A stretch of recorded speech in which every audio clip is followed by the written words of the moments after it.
ne dara ka to sigile to la ye kojugu kiyar la sune do sengene do ayete me ya ve minu nu ya do binada ayete me ya ve ay nga kuma invamu ni ya do itina nya tuno ko singa tume kana ya ve ikani da bashito la ni qur'ana ka kenade an zagi sagi kun ya ka ere ka la halado de mati da qur'ana kana ka kile ka danga sa kadaka kuma mega ko e mo tala kuma ta ya ve ke ka suno ko bashito la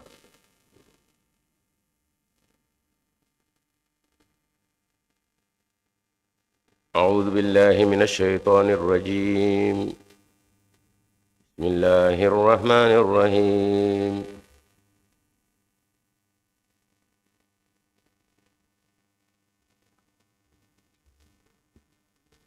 قرآن السلام بسبنا أو مغفلة من فلپ منا أسين أبلي كبو جونا أو منا يبو جونا كنت مي يمرادي سا كباتا كبو أما كما فو بنينا ما كان دا قرآن بها كلا أبي بروكه سبحان الله ها نبتو أتمنى هذا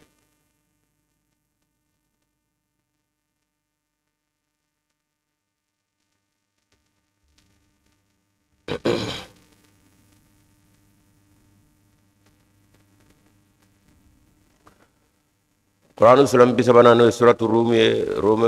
kufa surah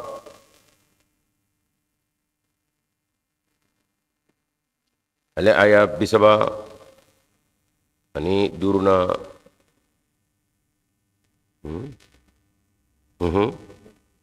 jokara lela bisaba ani duruna wa insha Allah amina demina okela te kunyo ka maminu nu be ka fle Quran bamananga walama français anglais ango be minu mulu o kase ka anguli yoro ni anjo yoro do adaba kunyo Quran sulam bisabana aya bisabani duruna jokero la amna demina okela insha Allah وما نزلنا عليهم سلطانا فهو يتكلم بما كانوا به يشركون وإذا أذقنا الناس رحمة فرحوا بها وإن تصبهم سيئة بما قدمت أيديهم إذا هم يقنطون أولم يروا أن الله يبسط الرزق لمن يشاء ويقدر إن في ذلك لآيات لقوم يؤمنون فآت ذا القربى حقه والمسكين وابن السبيل ذلك خير للذين يريدون وجهه وأولئك هم المفلحون وما آتيتم من ربا ليربو في أموال الناس فلا يربو عند الله وما آتيتم من زكاة تريدون وجه الله فأولئك هم المضعفون الله الذي خلقكم ثم رزقكم ثم يميتكم ثم يحييكم هل من شركائكم من يفعل من ذلكم من شيء سبحانه وتعالى عما يشركون ظهر الفساد في البر والبحر بما كسبت أيدي الناس ليذيقهم بعد الذي عملوا لعلهم يرجعون قل سيروا في الأرض فانظروا كيف كان عاقبة الذين من قبل كان أكثرهم مشركين فأقم وجهك للدين القيم من قبل أن يأتي يوم لا مرد له من الله يومئذ يصدعون من كفر فعليه كفره ومن عمل صالحا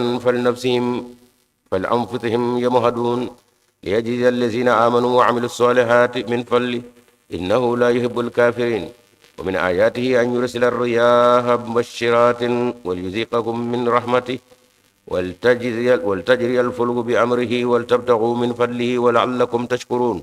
ولقد أرسلنا من قبلك رسلا إلى قومهم فجاءوهم بالبينات فانتقمنا من الذين أجرموا وكان حقا علينا نصر المؤمنين الله الذي يرسل الرياح فتثير سحابا فيبسطه في السماء كيف يشاء ويجعله كسفا فترى الودق يخرج من خلاله فإذا أصاب به من يشاء من عباده إذا هم يستبشرون وإن كانوا من قبل أن ينزل عليهم من قبله لمبلسين فانظر إلى آثار رحمة الله كيف يحيي الأرض بعد موتها إن ذلك لمحيي الموتى وهو على كل شيء قدير ولئن أرسلنا ريحا فرأوه مصفرا لظلوا من بعده يكفرون فإنك لا تسمع الموتى ولا تسمع الصم الدعاء إذا ولوا مدبرين وما أنت بهاد الأمي عن ضلالتهم إن تسمع إلا من يؤمن بآياتنا فهم مسلمون الله الذي خلقكم من ضعف ثم جعل من بعد ضعف قوة ثم جعل من بعد قوة ضعفا وشيبة يخلق الله ما يشاء وهو العليم القدير.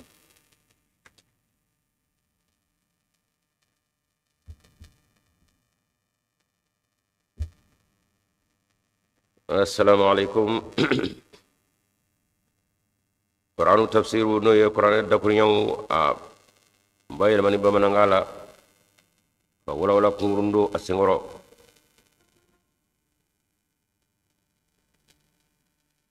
suratu Rum no ye Qur'an sulam bisabanaye ala aya bisaba ani duruna ko yala ne ala ye jigini ke uka dallu lawa o dalli o kora sinzi mbir lawa mi ye gafe were pmay opma gafe ngono pma nu ndeke meku turo kaka ke flan gafe yayi wa nga jafar ya bayni de wa idha azaqna an-nas rahmatan farhu biha ala ko nene alaye mogo ka nema shuru ka adagura ko ka ulla nene nema na ko ka nema nene farhu biha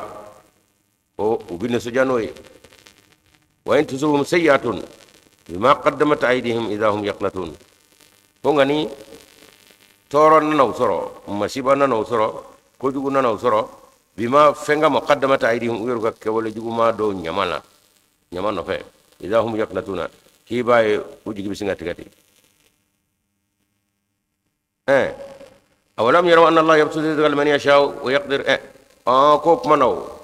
aw ta do ka fo greske ba tigin nu na pro tigin nu fen tigin nu akone alaka turu ngorodo wa yaqdiru minum bana be ni grase koromo la ka do ka fo abere ni ala noy ibidima dolamna ne be grase a chamari domo ka grase koro di domo ko ni ala tade ngani mi ndire mo do nga fo ni mi nyashi mo do mi illa jarabla no de grase ta cha ta ira bolo akoro ta ira bolo abe farane ala la opma jigitiya kunde dama gashi alala obike ni grasa fana korolila jigitiya tige alala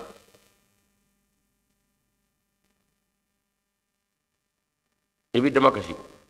emi wana na shuruli ka ala fa ala ko tugodo kana jama ka yada ki kamala yanga ima foi dia ima foi idnemo ima foi ngenya nya dimo nyemi wana jalo mo foi kana on ganya futu mi anya shina mi mo nema e akachala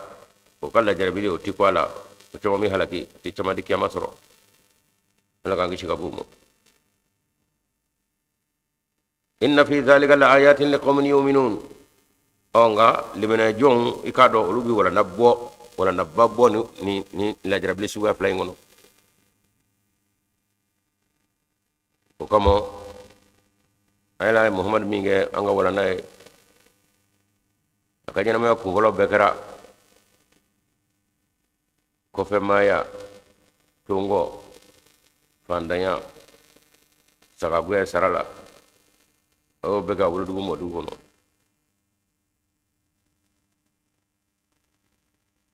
ka jawo ke sarala mo ko na bulu dakuru ya ke la baradinya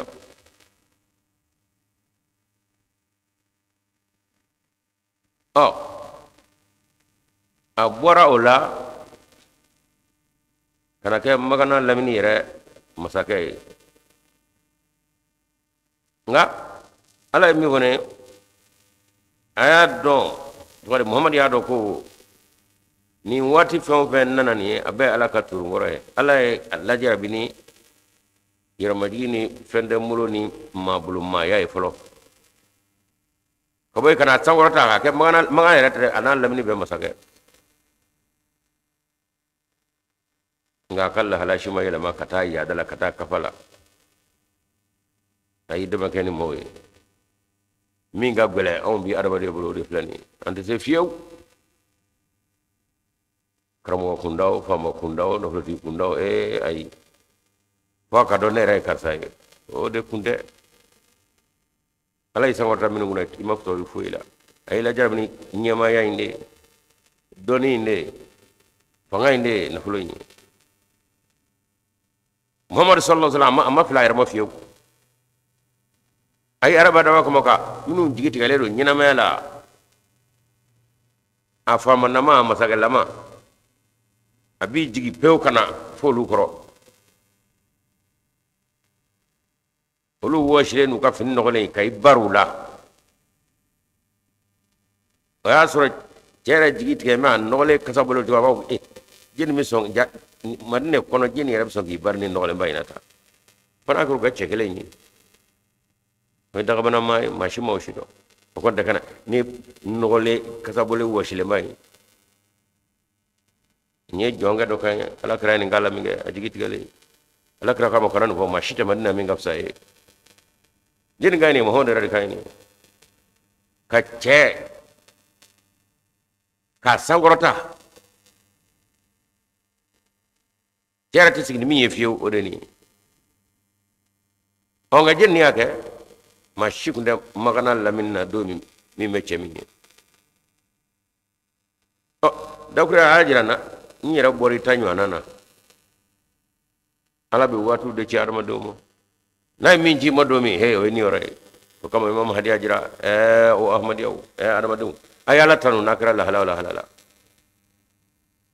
to ya nani be adama de kanyina ma yakono o cuga nani do shi matame sanga shit natame fa ka sura ibe kele ngono o cuga nani kena ya o kele ni bana ra kele ni koy yawo bana tare bo kena tare bo be ala ka cide na min ji modomi e bi ko de kono o kama ni kena ya bila fa alhamdulillah tata kina ya masaya kalbala nayi bana fana ci mo domi ya donga fo bana bina wa fresh te gata fo la ga wati gate ko mo fura bebi ke klishi bebi tu pigiri bebi ke siro bebi mi ko to bi ko ngadda ko la mi ala kan waake ni no wa ma ke furan galo fo la ga wati gate ko numbe kana ga de nga anyina ne do jen fe ko du to ya flana atwa de sabana nanna soro ani koli nalay atoy di ko nyay bulu on yor baba karta so willa karta ga jino bome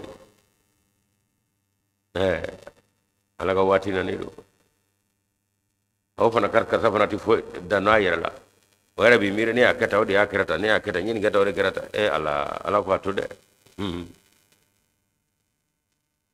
kawasa nye yo chama ke fema ke koyi ka wati sirade nye dale apa alhamdulillah ni abega sababu nu yo kuma ine rabo sare nani na oye fende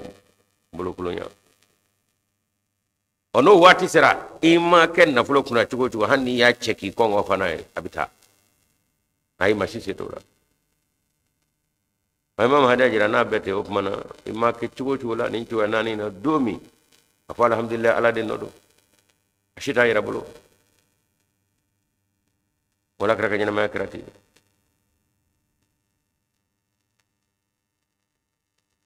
o malle mena jonde ni dinyina bo ma chuma mulo ma nyina ala fa ala kamvara o tila moka fatizal qurba haqqahu wal masakin wa ibn as-sabil akona be chula sa o mana fa'ati zal qurba haqqahu kuma balma suru balma ala ka kade na yini mi mo nyona e boro de la de ngamba ye je kan ko jugo ndo be ban shaira la pew ala fa kara chori sa ete ba mana nyawa ay nete buba nete mi ala fa kara chori ala nga mo kono baye do ba fo on de yangay de angoni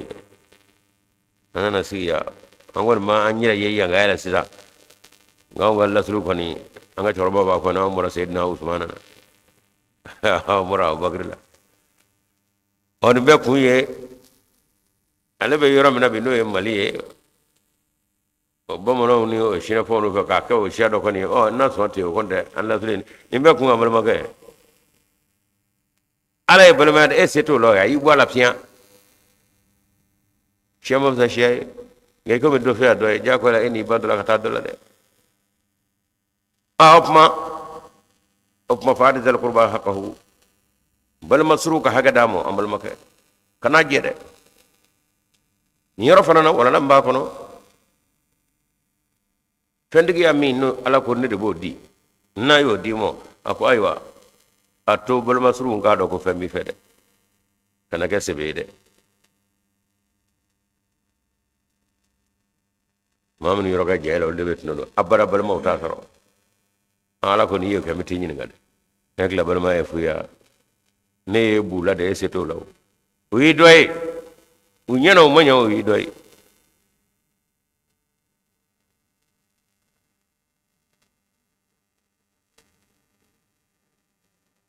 wal miskina tuyate miskina mi fana bulu sa wabna sabili ani tamade ko kana nyaw lu fana ka hakke ko yaro bulu masuruta onna na o mano e kanga mira nya bulu mai e denga ka kodo ru nyini kasinga turu akorote ngabe fendi ko no bi bulu mo yale juguye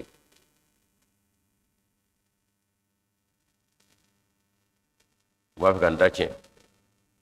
ba ga na bulu shila ga ay kani tawfe no e chen u to ko ke ngai ga ho o bulu kana to ka krude isigo da majirala musami ya kalifa ila do bitinyin nga misigina ni tamade bete ibnu sabili tama fana koye kendigi ba setigi ba tamana nyebi gwa kadaga ebi ga yoro de la koy itamana ka taro mi mashimi do mo tilere onga mammi jetemine ko sugela ka afamu o ka dogo o kama latna ka yamra ere tamade gringa bunya gringa hokala kadaka tamay tam o mamnu nyo suyo ke ala taru be ko do mo ka singa nyina ma adlate ga do be kala ita o kono gone so chugo dilate tama kamo kono gon ko do abulo ebo o demeno e fendigi bade demeta aka yorota ne tinyine dole e baramina ho ayi fa be fa e kad bismillah de ni simo e kad nambunya tamade o boni o de ni simo nana be kono ka fot tamade be kon tay desay atore wala ma fenden ven ngaso wala ma nyamba la golo nye o boy mirela ma shiti yala ni duwe onga ni mana fiembe anga armani na ko tebe amolo no bo burju kono kana barake abanu ko kono mo nyana o mangani bunya ye baram mike o fendi dumo ni dogali a musulman a cemawo a do mine ko ka du ko sebe mudu ba kono mafe kasro erem yo kono be mo ga do na dawda e bo ga ya e fa so be mi mana do dim mandi de fani ba kadu chumi etaw kadi chumi afana ko da fana bayati na chode de abla tamanna imi chode arab timina no fe imam sai to shila fa muhammad ya maradi sallallahu alaihi wasallam ko hey aka baradin nu abidumini minge ayato ko nyona dunne na ma dunyo be ko ni minge o do dabo wala kara ya maradi sallallahu alaihi wasallam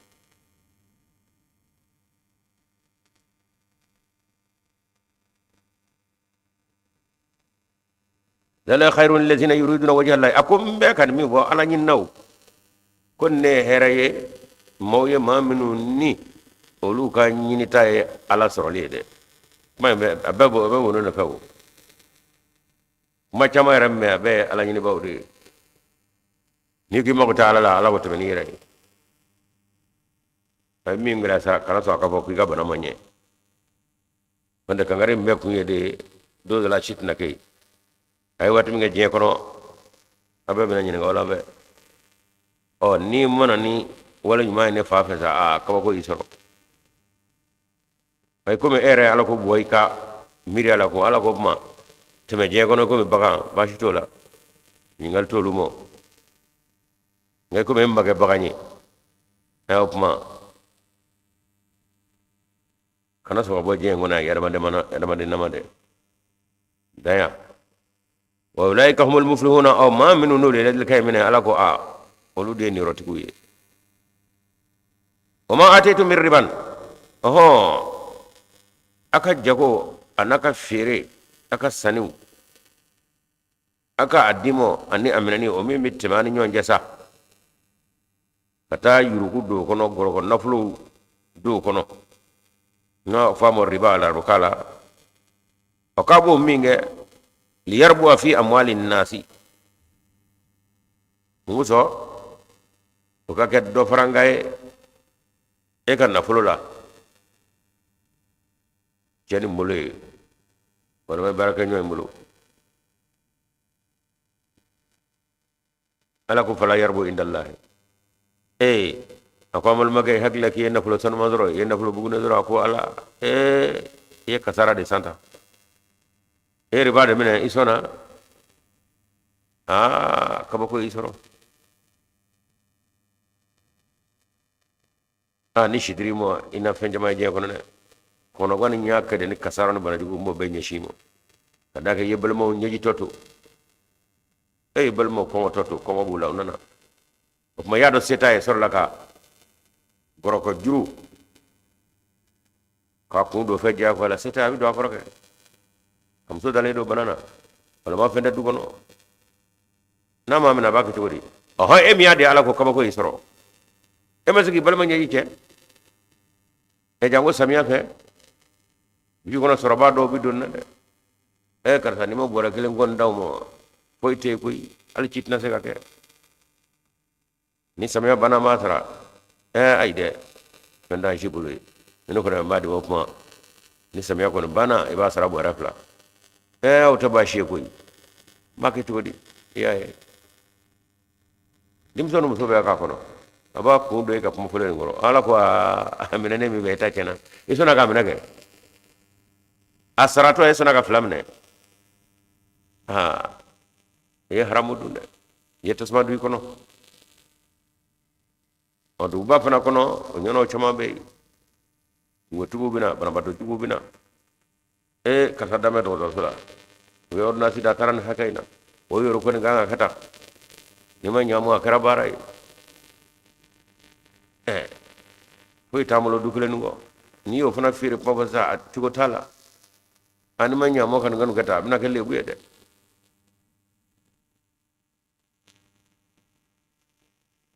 nyono chama be du ba kono ya fendigi misinga war fole ka atafo ni kono me ne ba disa daga bar be mo bi ka warla ne kono ba di mo nga ni ba tra fuga na baraka adoro tagwe ni zemero mi ngadu papier fle koy ba ka turi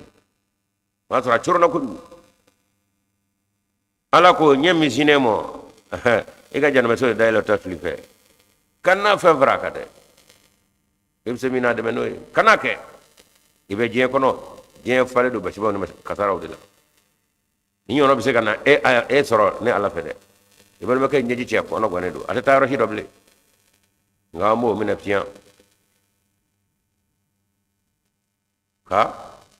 doni baddaw kun abi ikando doni ngoro ati ko tablo ndo ko dubi tati fasay anyete ka fo wala ko ayo minu ngade na hakila wo bina akan na fulo caya ko ama fu sa yara mo kasara ko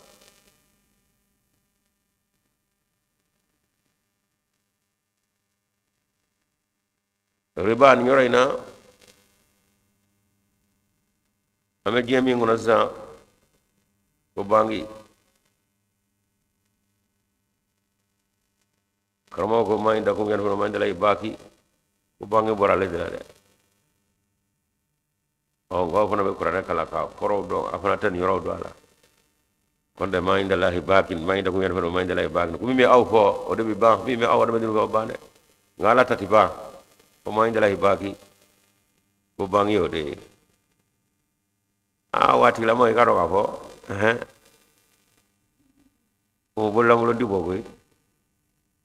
aw tati ba ala tati ba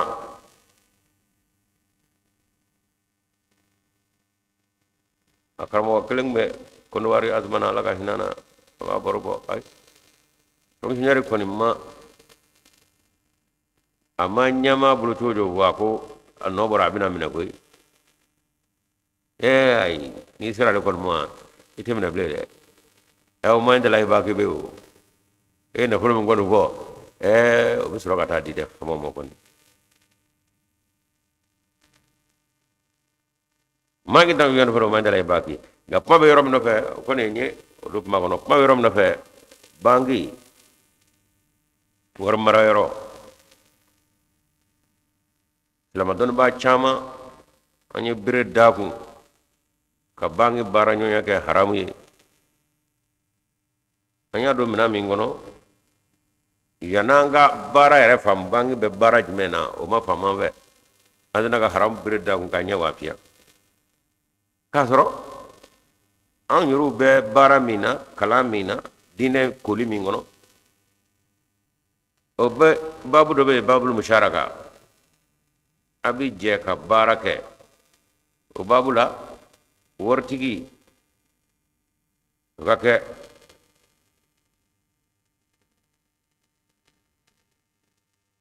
sakoy nga kannana million gele mina lefe ka barake no sanje la mana kan binan nga million gele damo bara mingera sangele kono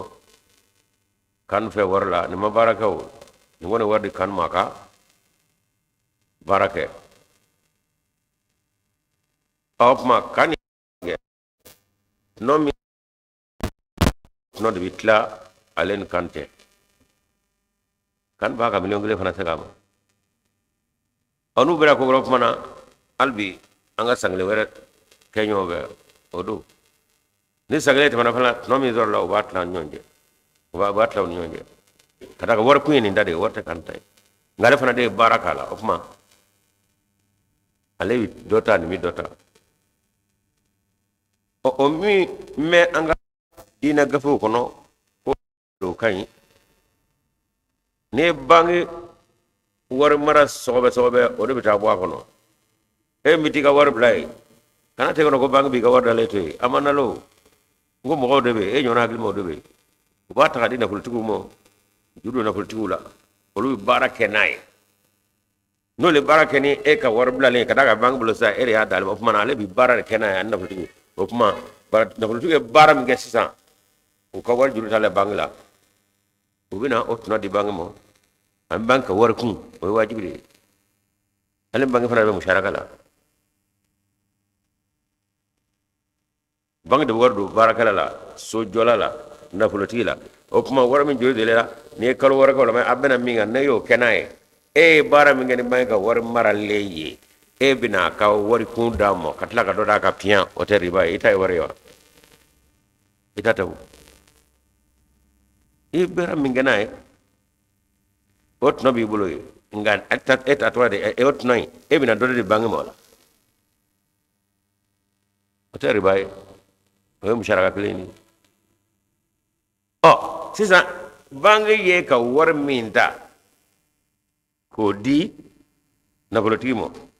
bangi ya do eta de do donc ay baraki ka war de la ne bine ka wari inta domi ye sandange ko kondu bloge watari e fnge ne sandange wala ma sanduru de ya bange sanade ki wari ka bara ne bino ta domi opmana ayra ba do nyi baraka wala opmana sahaga mi ngara kanga mi fara fara ku otno mi dimo abode dimo o fana haramu yobe mi o tari bayde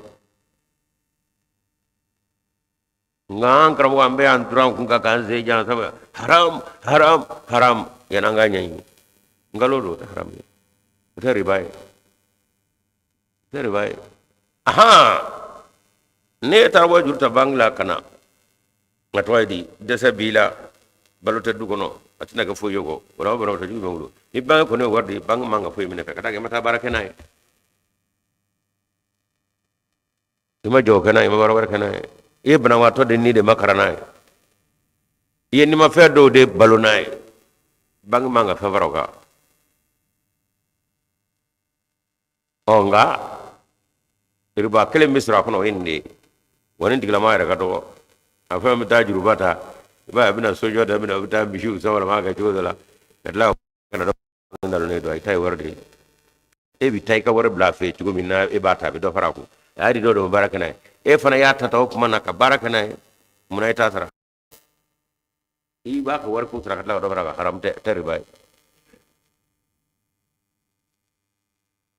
وما آتيتم من زكاة تريدون وجه الله ورمنو زناو يولودي ولما ما منو نا يولودي مو أتوايدي على نيني ركمو زكاة لا جغلا زكاة الفطر لا فدية لا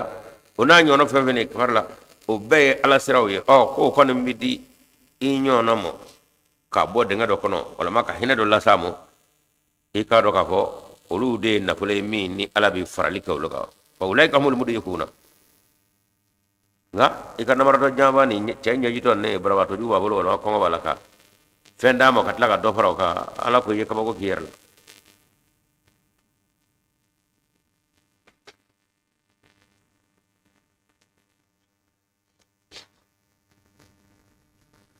الله الذي خلقكم ako musamma ka pmane ale ya do gula ba to do de binanaw bana jugu ma do binana seta ka moy ala ben bedo ala tale do anaw ko ma nga foyto ina ma ko muso ami nyina ma ke nyon ve da hala chugumi nyesuma na chugumi akon ni ala de yadda allah allazi ala de masay khalaqakum ayawda summa razaqakum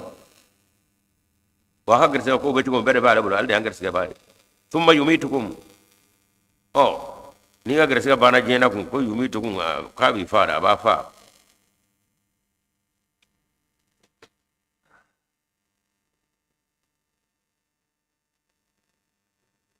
saya ngo fe kun asale ngoro ko fe afatule ngoro ko fe thumma yuhyikum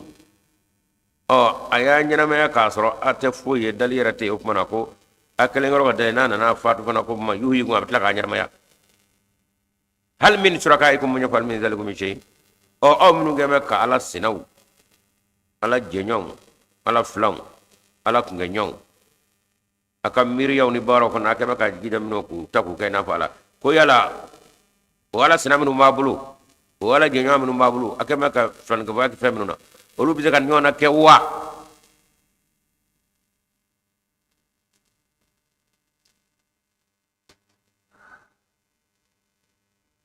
subhanahu wa ta'ala amma yushrikuna ako masa saniyana wa ta'ala asawra taledo amma kabo famo yushrikuna feminu no kema kuluni ala kanya ako ala saniyana do ko ndumbe mo woni reta shi ba edre ظهر الفساد في البر والبحر بما كسبت ايدي الناس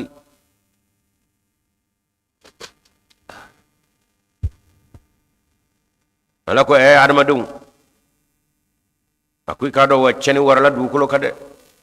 cheni be dukulo ka abe bajila abe kojila abe kulukuna abe gulika ظهر الفساد في البر والبحر بما فنغمو كسبت أيدي الناس موكو ولجمون دغيرا كتاو أبجوما فتاو أبجوما فهم دسكونا أبجين كانوا أبن نفلو كانوا وجورو كانوا أتواري نفلو كانوا فاميا أني تغو نينغانو باچا يرا يرو نسمتي ala ko waje de muhammadu na ma bidewa kasi na biira fanya na te korana kono ay de gora ga koro ga korana jigi ba alle te meno ni na tawtigi o abe todi famo ka ketaw kanywa fando ka ketaw kanywa dol ba uta ketaw kanywa famo ka fotaw kanywa dol mo ka fotaw kanywa fando ka fotaw kanywa ala ko te ko ayrude no cheneni pa mamay dolba may pandan grebete o fanda taka do wala ngala kraji makulu flambo ko no nyena sigida binye dugu binye ko doni babaw ani marati du o ko ngani ni flakoni ni dara jeka soroka tokoka joroka doni bon fa ka bana nyesuma tse kana fiu da tse kana fiu ken bi worati ko ma bi worati maldew yero ko fomi mana ni sira ko na yero do mo amanga ma jigide o mo do o mena ni goyna sa sanjoli ama buluda tugo ay wa bela malde ni be akabo keni moramina ala ko anoro de minu nganga nyuma foka nyuma ke ka bole olu ta ka abengalo wala ko ay tafe na ko abu ni alala ko de ba ko la ay ayaka da balu tige nino barakatu da mayna ngalo bima kasabara aidina liyuzikahum ba'da alladhi jara be ko kum nguso ukakkewol jumon nga o nyama do wulu fe kala jide ba'da alladhi amilu min la harata teglende ay kawolu juwa jurumu anyama ngo do wula fe nyere kono ya maldew anga puma badabla yere fo yere lagamu ka nyere ga alaga mawye katme jamana toka katme jen fa toka unata nyego beni ka vaya ala ko aywa koni ndadora ne aka kawalo jumo ne noro de nyoy nyama do de wuli ka bla la kay ka fata ka nymange o de be ka nyoba sanjoli abe malde rosi fara malde fara dozo fara malde fara fla fara malde fara kado fara malde fara malde o aka boda bobe mi asanjole nyinai kamana fe ku be yeve ka boro la flangoroni bebe yere nyinna yuzikahum ba'da allazi amilu la'allahum yarjiuna ko min ngala mungu so aka kosika ko ngana yoru te ka do ka fo on nodo ku e ka ba ko e abina fo jama ahmadia 2015 de doa 95 2015 akwani uye ina ka wuli kamo wula kata ahmadia misru jeni kamo daru koka kamo chama fa kono atla ma bisi 95 2015 do yebe kaburu kuraw la ñoo grafe kata misri kono kata nga ci mbola ahmadi o seltola 14 14 15 oh kram ga famo dara ko ka kadaka je famo ni jama be romi ko de tay cen hanni ngalodo la ilaha illa muhammad rasulullah ni islam jamana bani pakistan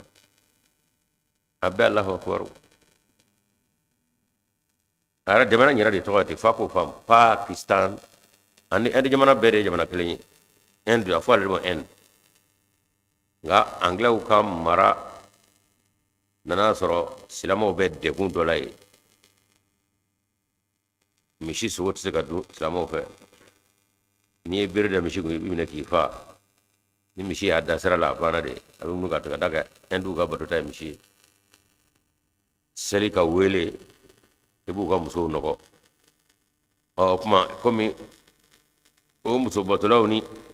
o mishi batulaw o de fanga ko boy silamo ko me koro kono anglais nana jamana tamige o ya ja salla nimi dumini fem mammi baga mi ko ga pia o ka bato okay kana sema mamo o kuma endu ka ma fabre ni sele wele o ka ma fa bese ni sira mishimo wala ma ga so nyimi o karla ka bo endu ulo ramo la fiara nomina nama fama yirama horoya ni 1947 anglais ba kata 47 silama ude ya ye angume mina ya ambado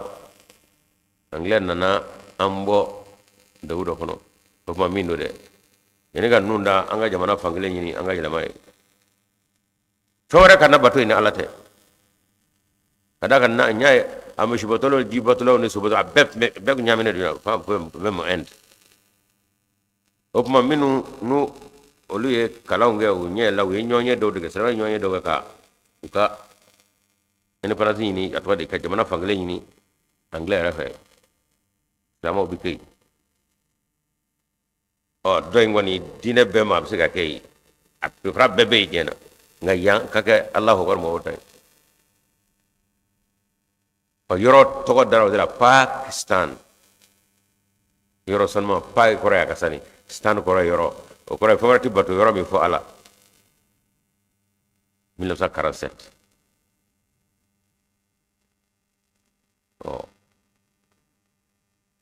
ni yoro to ayte o mana fo ite allahu akbar ko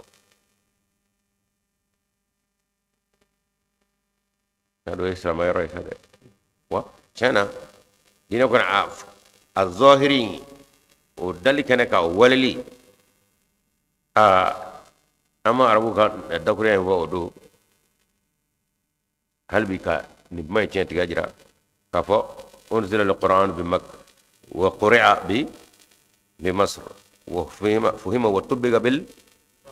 pakistan korana kon jigi namaga nga kala wo chanyuma o misra mi me korana kono wole nyumana atwana awali konna ko kena pakistan e be dawla fel rabu yore kan dago ya grena 2015 yen kono juga bay nege juma do fe gata du mo ka bomu chika damo fata ahmad jabu o gouvernement bi sira jamanya o ko fo itala o karmo ru willa ha amay ni na ko sebe le damado jina na ala na de shugun ka jibla ga jamana yara fan chama ka bedlo jila amma ba chama halaki yadu ka chaire ka cha u ga dugu dama me na bina fo fano population ka cha malta o de ka chaire fana o nyoro dama pakistan na population ka cha mali re tai o dugu chama de be ko million ga flan ko ka population de ala ko ji wuli ka yamra du ko ajrawla ko mi ngara majana ala sete ahmado e chen ngani chendu mo bula mi sega chen gede nga ko khalfa ko kono foy ka to alama wona ala willa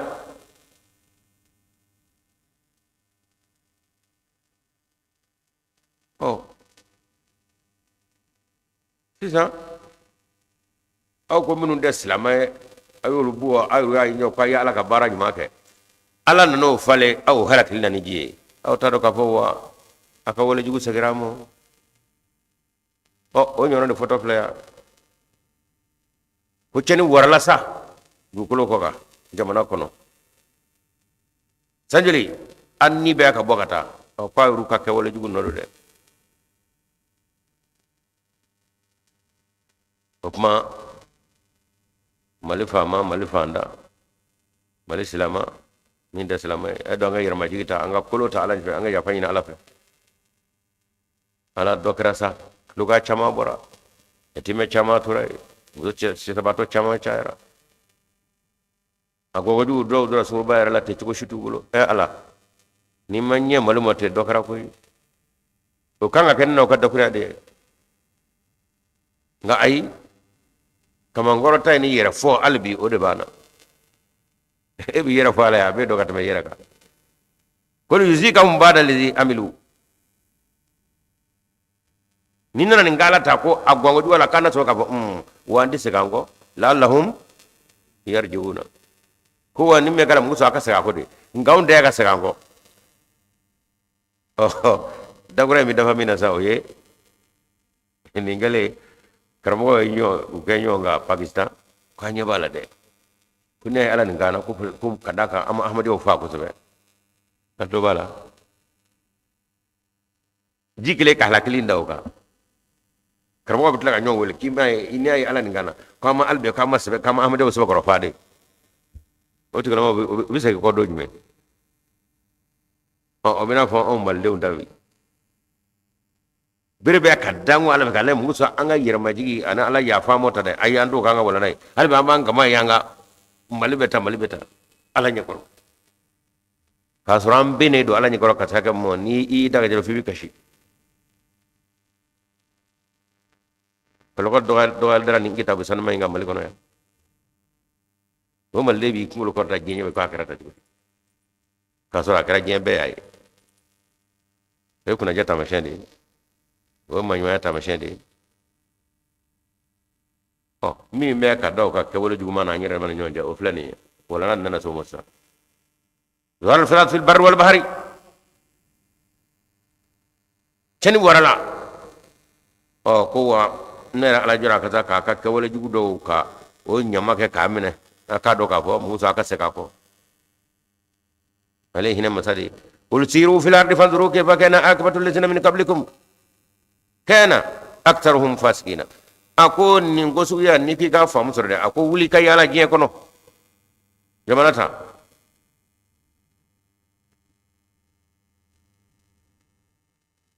taa ka filɛli kɛ n'i donna n'i taamana diɲɛ kɔnɔ k'a ka filɛli kɛ kayfa cogo min kana allazina min qablikum maa minnu kɔnɔ aw ɲɛ walajugukɛbaw ni yaadanjiw la n'u fanga tun ka bɔ aw ta ye bara jumɛn kɛbaw kun ko kana aktharuhum mushrikina u la sɔ caman ma dulon ala la u y'u dulon u ka keguyaw n'u ka dɔntaw ka ala to yen o bɛna laban ni nin suguya de ye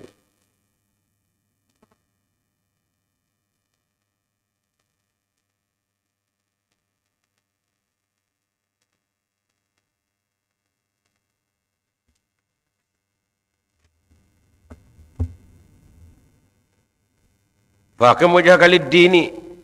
القيم من قبل أن يأتي يوم لا مرد له من الله يومئذ يصدعون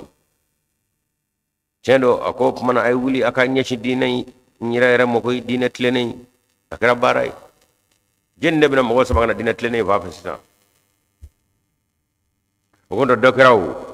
malde bugara sa foka ko gurare ado cena a e ko ngabulo dale shi ashite kan ashite sababu bette ka be donc wala alay tamlete ta o fo ba ciame sa de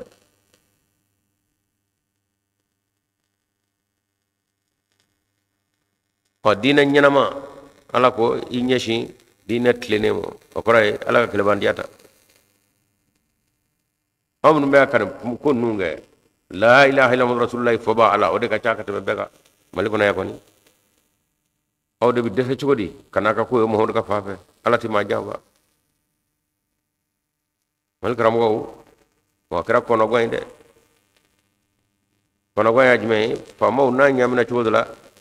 je famani abisinga na karamgo yoro law nga karamgo ru kara jigiti karamgo ko gura ala masiga be nyama kelinga famo ba ga jogori sida na gona de minga nga chefo famo ye oye dina mawye woru ka dina kay je kanu to kanu fendiya kanu o lu fana dese ka jojo la kanga joro mi utsiga pama famo nyina naka je kanu te naka na pulo kanu te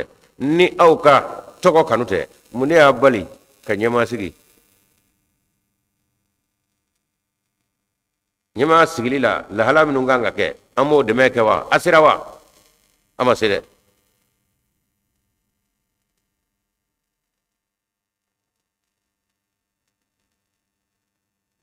wata atani yara la femi ngano ala bulu la kra ko mamu ya nyina kana do mo ay singa kelenda ayru ka be mando ka kota ngabe masika ke maka o koraidi ajora nyina do ana fulu nyina to nyina do ala nyina te ko da katane borala e kata ke imae abagre bisigi domi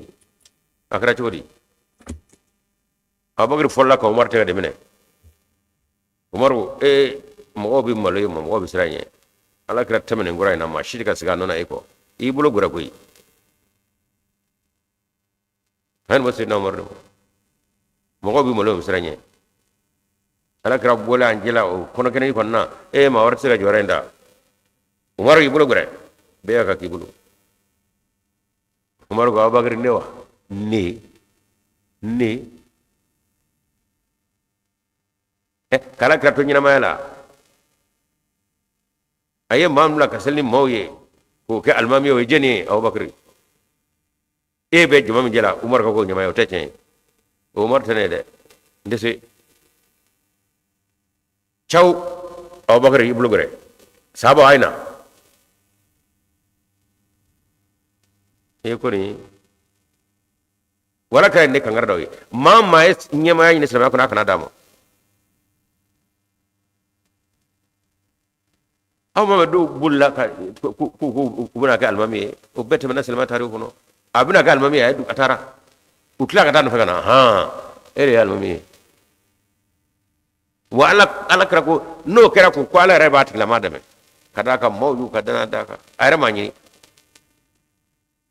ngaw nyaani ni foga nyon neni ka nyonge janme de ga bati kuma ru furan wati foga du ko re malo ya malira du ko malo ra watla alblalet la to fasai umamir fi ka fon nak to duwe kamali to che ka salama to che malla halwa anjugol ba shile bu gulo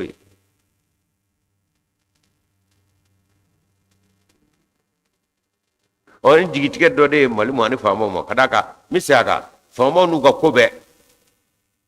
ni ko sera radala don baw de bu blasra tian bu kan ga dajira no lu yero ka fo aruka je kanu ani to ne kanu na bulut kanu jugara famo ta ya baba amma ka sabar ani nasi atane ambe no tala sa amse ka da famo kule na ble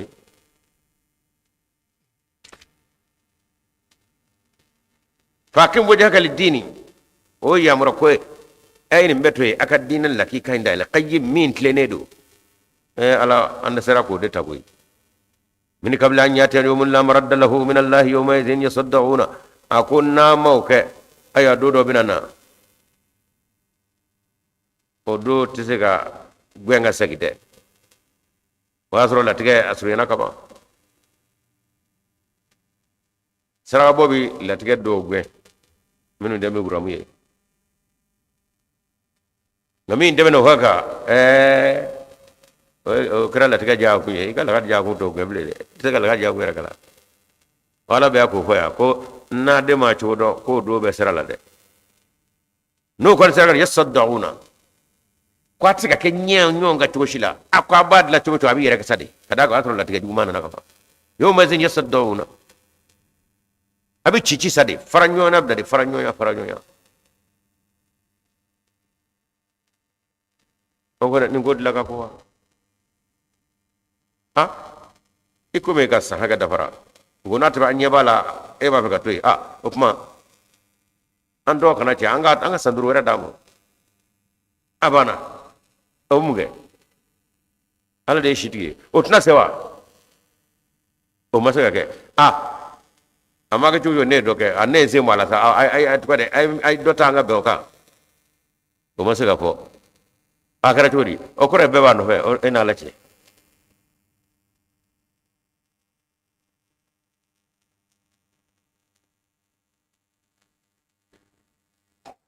سيدنا علي aka khalfa sele معاوية alef me sham de لكم شامي كوالي غورنر alle murta alimo khatika ati beya ka libro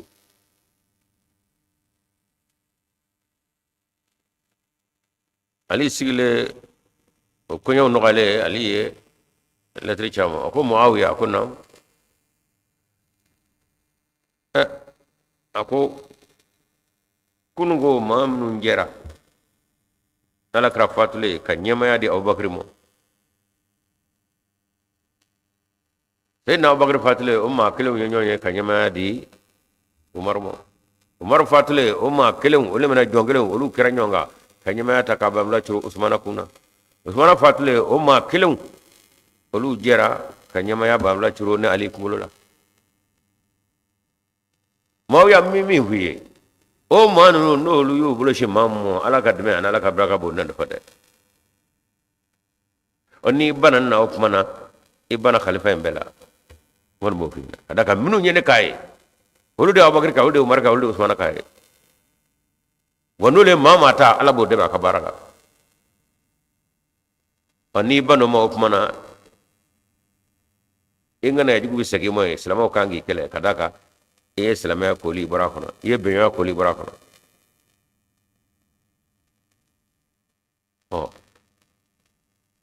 ali ka dabura ka ci muawiya mo ima ya sina ka ta abubakar la a kɛra ye de maa minnu ye abubakar kai maa minnu ye usmana kai umar kai maa minnu ye usmana kai ibi kai ye de ibi taga kai yɛrɛ t'a ɲini abubakar ma ɲini umar ma ɲini usmana ma ɲini ali ma ɲini a ta sele de mo ko ali wa da tiri yɛrɛ masa de kabini denmisɛnya b'i la fo yɛrɛ kuwaru jama wa bi usmana tɛ yen o ma kalifa banfula a tɛ toro masi kunna ye kɔ wuli o ali yɛrɛ ko wa n'olu ye kama min na ko ala ka dɛmɛ bɔ wala ka ko ten ala b'i dɛmɛ ka mali silama ɲɛmaabaw aw dɛsɛra ka nin kɛ mali ye dɛ taamasiyɛn ɲuman tɛ hali faamaw kan ka jɔrɔ taamasiyɛn ɲuman tɛ nga mai te fem no ibo ko fitini mine ko ta tamashe nyuma ndani ati nyuma malika tamashe nyuma go e ki miri anda fe jamana be abbe ga dine bora ya de ni nyono kanga ke yanwa anda fe jamana be mal dine ka kora beta e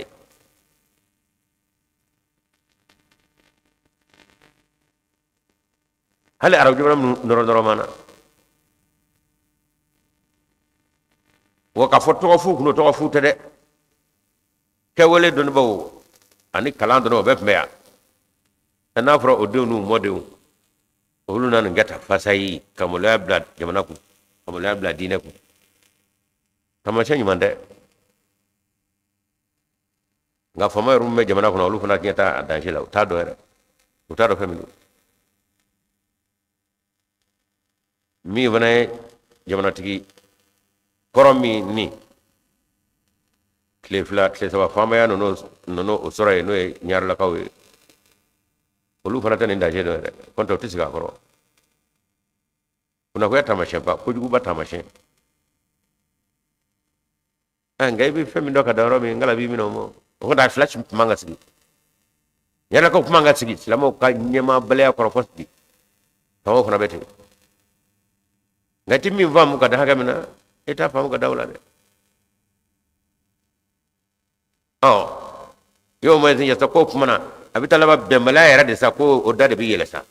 yasaddauna benite iblis anga ta de sa afo be nyeta wata mashawna ambe me kilinga wata mashawna mi hugo ze bina ke fly wa pero hugo ze ko bina boydi amle mune bebi man kabara fale kufru kwa nyebala de ni ala kala dile ko na banamo ay fitru wala ga kafru abi sega ay de moy wa min amila sola ni ye wala nyuma ga ko ni ala billahi lukam ni mo na ye wala nyuma ke fatwa ay baro ka keno yi fal anfusihim yamhaduna abe ka sirat datene ayara de katane alate aga bena ga be malia annafa atora tisene alamo awde kudu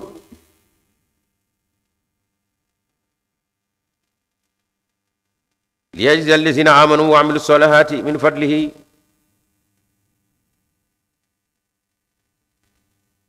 موسو مكو كسرا على فهم ما من نقول لمن هنا فقول يمونك وبارك فسما دلك إنه لا يحب الكافرين فطر ولو أقوالاتي فطر ولو كان فطر ولو ما دم ماشي هلا ما دان يروي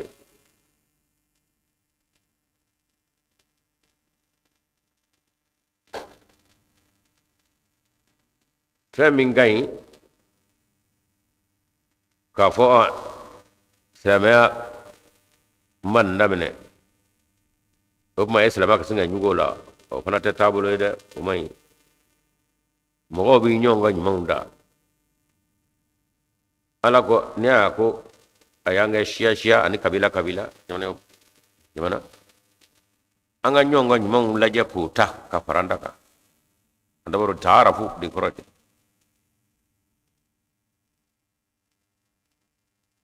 mala kra sallallahu alaihi wasallam yanga chidiya damo jekul do maka ko hilful fudul yu kale nyonye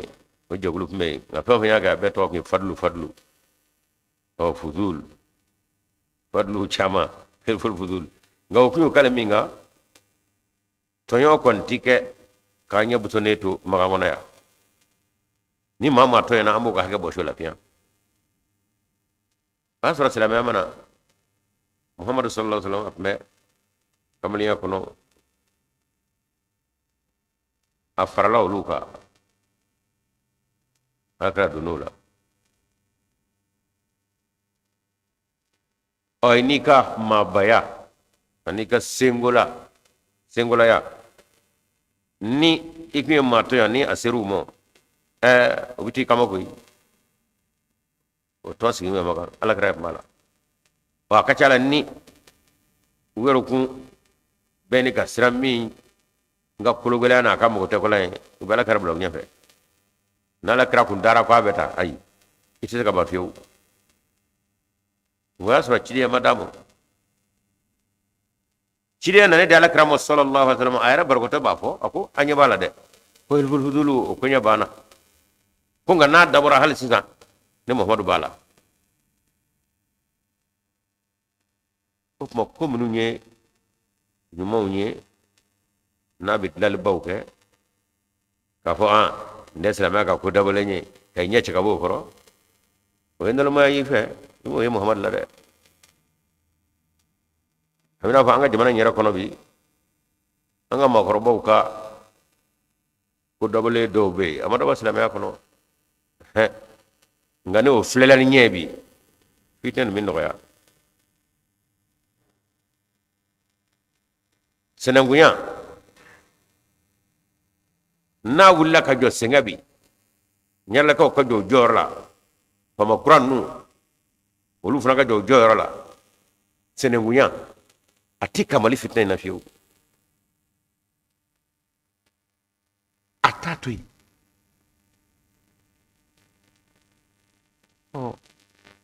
ngatembe ka ko kumbe anga makrobo mo ko baro de min da boraka fitne mana ko ka gushi ka boy asigiro de kamo few wo tike nyona few o jolli baw na albiyo sina ngudi ke nyona few bo soni kado ka kele ini ala che o kele bitami adu se ka bando bolo few fulani numu ka kele halalaw taywa nanyo kokoro nguli ka jobi abbe papew nga ndara nga famya na nga jiye kura fe unaka nga makorba tabe fili kasur ala kira muhammad naka kiraya ako hilfu fulu toy na wulla bi muhammad bi dala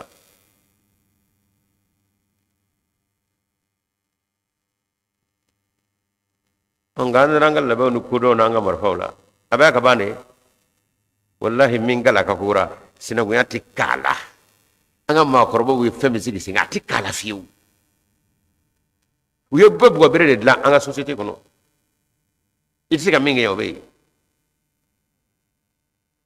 mo ke make chugo chugo ni modo na ye wi fis wala bi babla dimi wasena mo yafana bete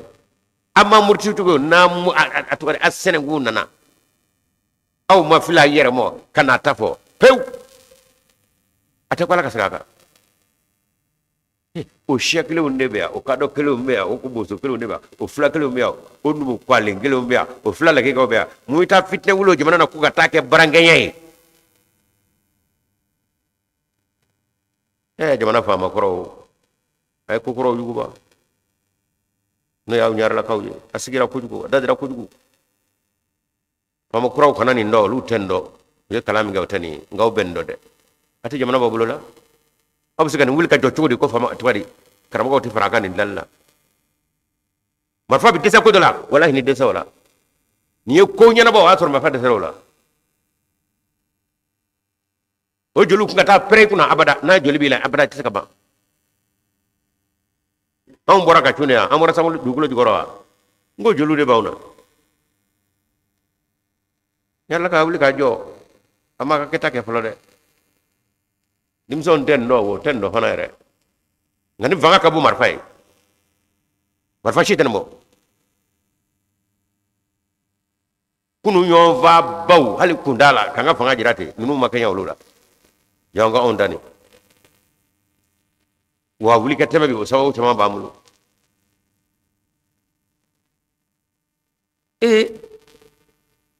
boso kata ma kado dugu fe o kadese ka kra chogodi ata kado yi kado kana pa boso o kadese ujoro jime numu kata ma flata wa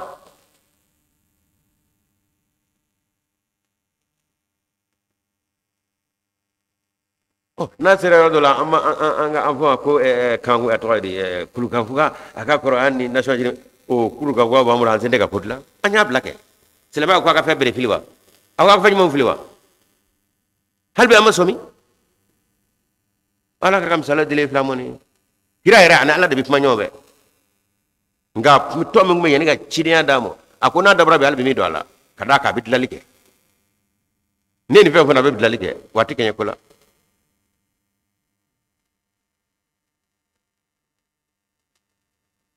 ona yanga makorba korta ro kasro uye akeni dilalide faso in kishili faso in tangani ne kulkan fuga sharti feventa ibo de yakono aw may malide anda tuba yarala dina bi boya malla ko sobe mal fama bi dugule mena kadi fa afama dem bewe hani do bi damatame ngalla sulu de bala kulkan fuga lo dakura de bewe kana nabanya jibo kana to nabanya jigabo ngobe kulga kwa shashatula abado mindo dare ko do o ba mede jolla kamo dina katinga bla yere nyefete ka finga awol be mal yere net o ba jolla de na ba fumo natural ba be malla hanni famo be ka dande me na fulo farla famo taga dole worme na bulo dro na biga ya ke bo ko kono o finga banga alla sure yere ni ni aba jolle la na ba nyaji kana bo nanya an vakoro ka nyuma ndoi ko anya yelela kay to kalange kanya raw kalange o dine kalami no tiere muhammadu no ama molusa salama don baw no wulla ka jo kanya la ko de menna bi malitla ko da famo yoro be no ko no gone do de ko nye ko de ndi ngami ndi de sala ko le ni ambe ka hera de do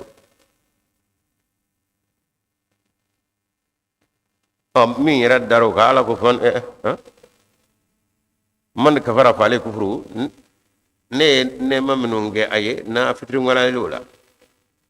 alako aka fitri ngala be awde kay ayambo kulfa fa choroba wala on nodwa ala yo kanye de we dlalli kan onye ne ma do onde yo na nyata ala ko amanyere na mata abawde mo ne ala tere o mana mira solehan falam futum aka ma korba ko sirat dalin o fitna fa bireminu mbobulu na yo tafana fal anfu yamhaduna kaye siranyu man la yere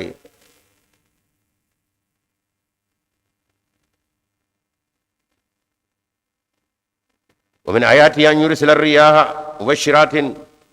وليذيقكم من رحمته أقول لك كما كدري أبي فين دشي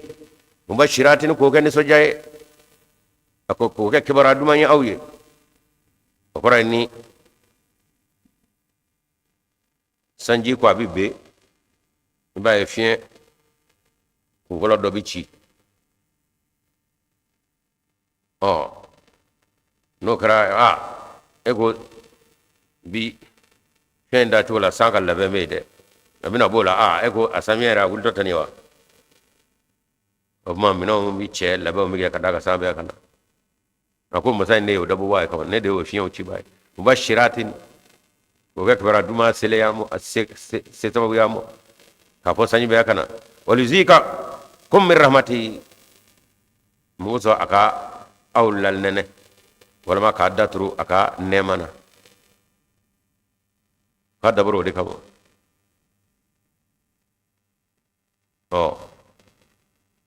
min guna alakra sallallahu alaihi wasallam muhammad alani cide to fana betani cide to fen nana alenye abina fo fien duma mi mina yani ka sanyi rerena be akbara fo ayran nanasa be ala ka hinane wa sallallahu ila rahmatan lil alamin ay mashi daga muhammad buya fuka amadi wa ay kana tulo kada ite sai ay ite sai sa rana kelen gono abada ni go fa bi boy umar sallallahu ila rahmatan lil alamin ngayni ka hinana okmana nyebla de bina falo o nyebla nunye chide toyo fana muna foi langala ko ko ngawna na sirada e mai akira klende ko aka alaboto chugoni yere doni doa hotel nebla isip misali chugomi musap misali aka ubuno be fo alaboto yere maddo chugo yere maddo ibadro ka fo fienduma ngundo yani ka kotina nga jeni be jien kono ko mo hodmi alaboto chugo be katoto kana ke mohori refa fiu mohor ga seli ke chugoni abada amadu ngama wi bikira to tata u kala batu chuera madon kasuru yen bega je kono sanjoli isa res sanga mane buga musa fana chamandoro kadma lagra halbi sam wani to wari sanga mane buga kono musa ga sambi kono munde apma ka chugo masaka do iba dola chena ubo joro de la alabulo wala la fem sabato teka sabati ko ngana mi sabato bi ke piande o koma ala karaka alabato chugoy ay atwadi adafa chugo na ke chugo rebi nga jira yeba la ka ko kunyo ma jemo ga fen fede chena bu yambu ga fen ngono nyama yo silaba u seleto yeba bu fo handi tu do fem do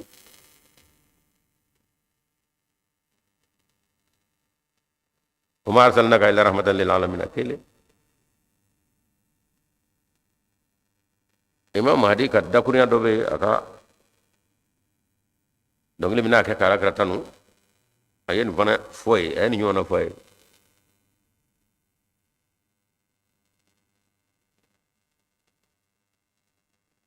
huwa khairu kulli mutahharin huwa faqru kulli mutahharin wa muqaddasin wa bihi yubahil askaru ruhani huwa khairu kulli muqarrabin mutaqaddimin wal fallu bil لا بزماني فالطل قد يبدو امام الوابل فالطل طل ليس كتهتاني يا مهدي افن يوين وفخر كل مطهر ومقدس وبه يباهي الأذكر الروحاني هو خير كل مقرب متقدم والفل بالخيرات لا بزمان وأطل قد يبدو أمام الوابل فأطل طل ليس كالتاتاني ako ala kama sanmo jela ala kama baw cela ala ka norotigu cela u bebi wasoni min gali o cela ako muhammad ka soro cela abe wasono e ala kama nyman be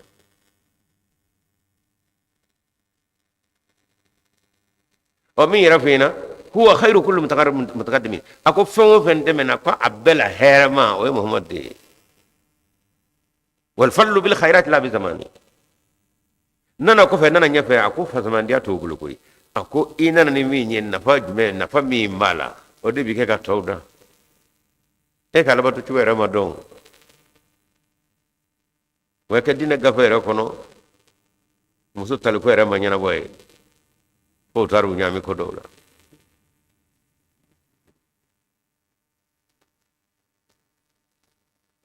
والطل قد يبدو أمام الوابل فطل طل لزكاتاني أكو منو كنا فلو أكما أدسوك نكشي أكو أو ما يكو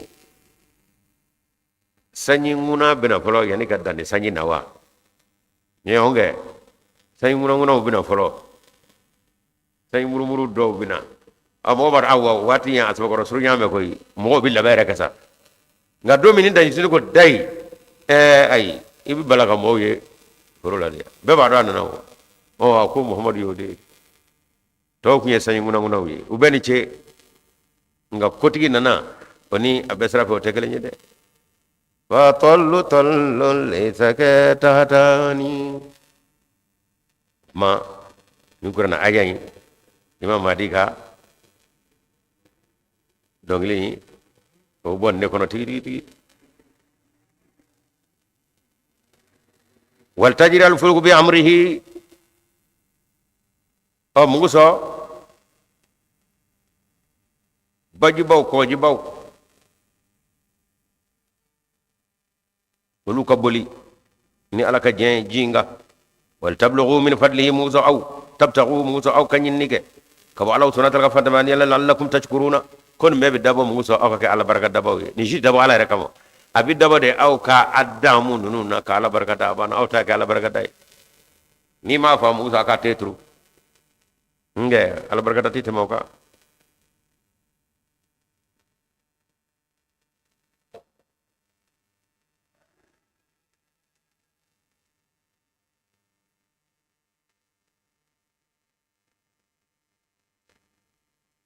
oh ngodo ni ro kuma volé ça anaka daraja volé in famiya chugula abina fo dakura jemana sa wala kad arsalna min qablika rusulan ila qaumin fajaa'uhum bil bayyinati ko modo ikado ka ko en anyi chilikew chidew na ko ni a chama ila qaumin kanu kam mawma fajaa'uhum bil bayyinati ubenani wala lu yo kam momo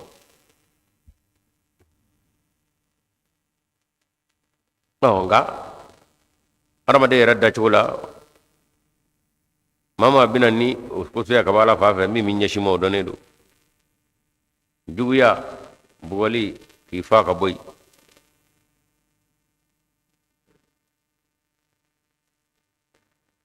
u kab be nyonye nemo kabo nyonye sai nguna utemena o jongwala mama di o fotugo mi nambe bodo oni dai sai te gelenyi kuma ala ra ko ka kon dai sai nya ko ale ala chido senu chama chi chen la benana akayorola kana ni wala luye fanta gamna min alladhina ajramu wa kana haqqan alaina nasrul mu'minin o ako o fenfende mena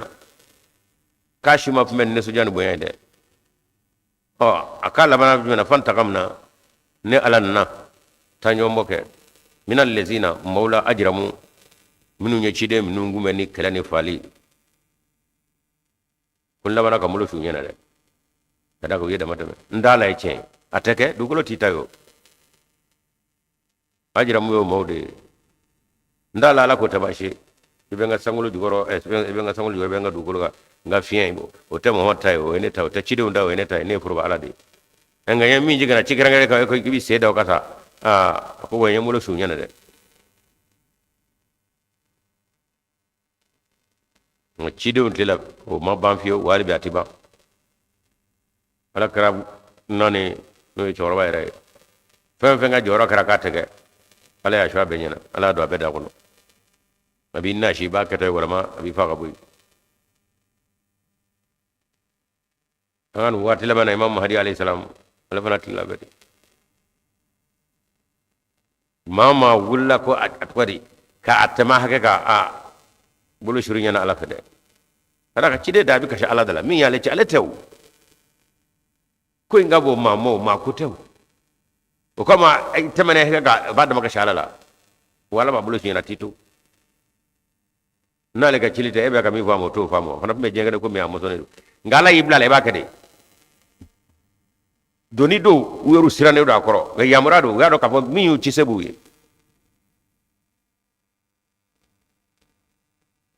o kama kira to ka joroni fenga ima qur'ane ba fo musa rata ala farona ka farkuy e ko timbal maga haruna faranga ko dem nyata ko nyana bo ci wala de jo wala fo koy ala ko tabaci anyi bal maga faraka kamna goro mi nyaa tala o kira muhammad de sallallahu alaihi wasallam kabbe donta abbe kala be faramo wanda musa e macama bo qur'an kala no bo kala anyab tuluni woni onge farano ka far ko ala abina faaw wa nyabala ma ka ma do farane bulu ne ko ni sigame usunga ke juru sara reta o ma ala do ma wara faranga o ite se dole ngora fatki musa ne be qur'an ko no dagura gemana kuni muhammad takale nyawo o bi fo ngamindira kam ngoro madungo de kuma atina fakira raba nyini kakai koy ala bata de ka lala pia wa mi ko wala te mabla kibi bane wali kadda ko ra chayani musa kare bina ku ka to de ajotola ay dalis ko ro kedu koy mamme ko ro ne ba do ay dalis ko ro kedu koy ala hali alibi ya nyenda koy ngo frawna ka farde ni ngoy me jigo am vlatte se koy ala ko ay tasa ma deme afla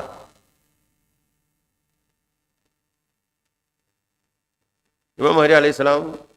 afra bo kile jiraka dakriya dola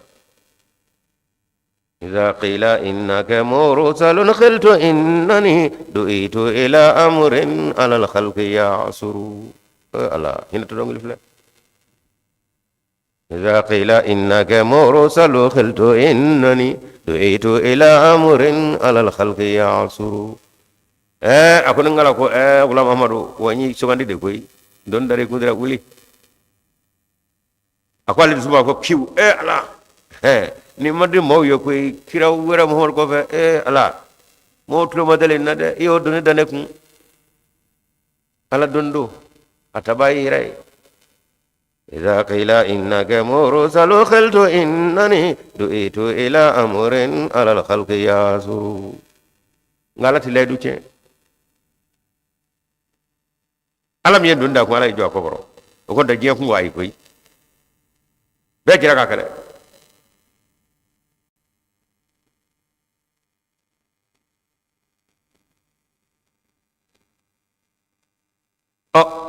ikomo dundara ko ala fe ko ikaro ka fo larabu willa larando willa chrétien willa hindu willa larabu ko ma ko tarab kanyere me ala ko bisi ko bla ala kira non ngwala makala arabu te wa wularo fe du jamana kala goji ka febe fo عرب أقام ببيته متسترا يملي عليه ببكرة ومساء unana esebendo be ka ke mama di fe anyaba ko afam ne do arabu do de tama fe ka do aka so nei o ko dani ndoli tala ni ka ba ko ala ye min bila bara n'a ma baara de baara tɛ taa min kɔ n'a m'o d'a ma a bɛ kɛ cogo di maa min bɛ muhamadu nɔ na ala b'o lankolon bila dɔnni na ala b'o lankolon bila arabu la ayi o tɛ se ka kɛ o nka u ye nin de fɔ ka cɛri arabun aqama bi baytihi mutasattira yumli alayhi bi bukratin wa masa arabu dɔw b'a fɛ so kɔnɔ ye dɔw wula a ko sɔgɔma ani wula o de bɛ a kalafɛn ninnu na o kuma a b'u sɛbɛn ka bila Imam Mahdi na faamuna a y'o min fɔ a ko n tɛ arabu ye n ma arabu ye kalan yɛrɛ kɛ ka so la koyi nka ala t'a ka baara de lankolon bila dɛ doni ba arabu tɔgɔ de aw larabu Muhamadu kanu bɛ na o tɛ foyi to kɔfɛ nka komi Imam Mahdi kun ka Ibnu Majah dɔ kɛ a bɛ yusulu la fi lailatin wahida ko Mahdi n'a ye wele da lagosi ni fɛn bɛɛ fɔ ma ko nka su kelen pewu ala b'a sura ka di wala y'a fɔ cogo min ala kɛra o kibaruya min a kɛra ten Imam Mahdi fana u bɛ wele sa a ye fɛn fɛn fɔ sa o y'aw ka fɔlen ye nka ala t'a ka baara de lankolon bila dɛ ka arabu don so kɔnɔ ne fɛ yan a ye n'an k'an sigi kɛnɛ kan sa a kana wuli ka bɔ kɛnɛ kan a ye n'an ka fatiha kɔrɔ sɛbɛn de larabukanjɛ la so kɔnɔna bɔra a la dɛ an ka sigi kɛnɛ ka suratul fatiha kuranɛ bɛɛ bɛ dakuya 7 min kɔnɔ n'o ye suratul fatiha o aya 7 ye a ye n'an ka boso ka lulu bɔ ka to mɔgɔw kɔrɔ dogoli ma bɔ a la sa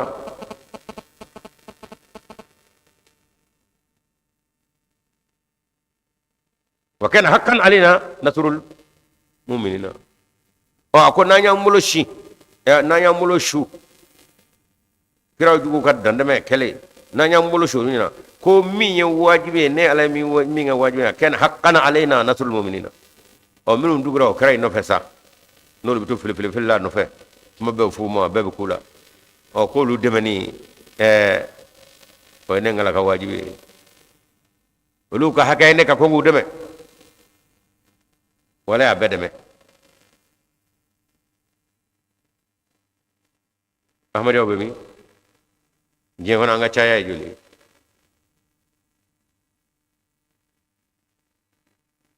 an ka diɲɛ yɛrɛ to yen mali kɔnɔ an ye joli fanga t'an na foyi nka ala ye dɛmɛw don an ma fo bɛɛ y'a dɔn k'a fɔ a tɛ ninnu dɔ yi dɔnniba wuru bɛ na k'a fɔ ɲɛna a ɲɛ tɛ dɛ tiɲɛ tɛ fila ye ninnu da in a bɛ laban de koyi an b'an dugu de kɔntan an y'a dɔn nin ye tiɲɛ o y'u ka dusukun kuma de ye sisan ani baro kɛ kumaw nka ne ye nɔtɔ ye dɛ kɛnɛ hakana ale nasuru mu'minina minnu dugura n ka ciden ninnu nɔfɛ dɔgɔyali ni fɛn bɛɛ kɛra u la ko wa u dɛmɛ ni o ye ne ala ka wajibi ye o kama a ye ko dɔw wuli mali kɔnɔ k'a ko dakɛnɛ ka se hakɛ ma ni amadiya tɛ maa si ma se ka dankara foyi la ka silamɛw toronen don ka u bɔ dingɛ kɔnɔ k'u jɔ ka silamɛya yɛrɛ a ka fɛnbaw bɛɛ bila nɔ seli kalimatu shahada ni si tɛ ahmadiyaw nɔ ye o ni ye ala ka ko kɛlɛw ne mugu sɔrɔ k'a dɔn ko mɛ minnu fɛ ninnu de don ka silamɛ yɛrɛ bɛɛ malo an ye seli weletɔ seli duwawu bɛ k'an ye i seli kɔtɔtɔ duwawu k'an ye ni tila seli ta bɛ duwawu k'an ye la ilaha illallah muhammadu rasulullah minnu ye silamɛya don k'a bila nɔ na anw de don o ko n wɔlɔlɔ ka bɔ yen misiri ninnu ka to yen n'a ma ci o ye ahmadiya nɔ de ye o ko tɛ cili kun tɔgɔ dara a fɔra yɛrɛ nka ni seli nana bila a nɔ na ka ban seli bɛ kɛ yɔrɔ min na olu na to yen sa dɛ ahmadu a ni ce maa y'a fɔ a ni ce maa ma fɔ a ni ce ala ko a ni ce a bɛ muhamadu ka baara la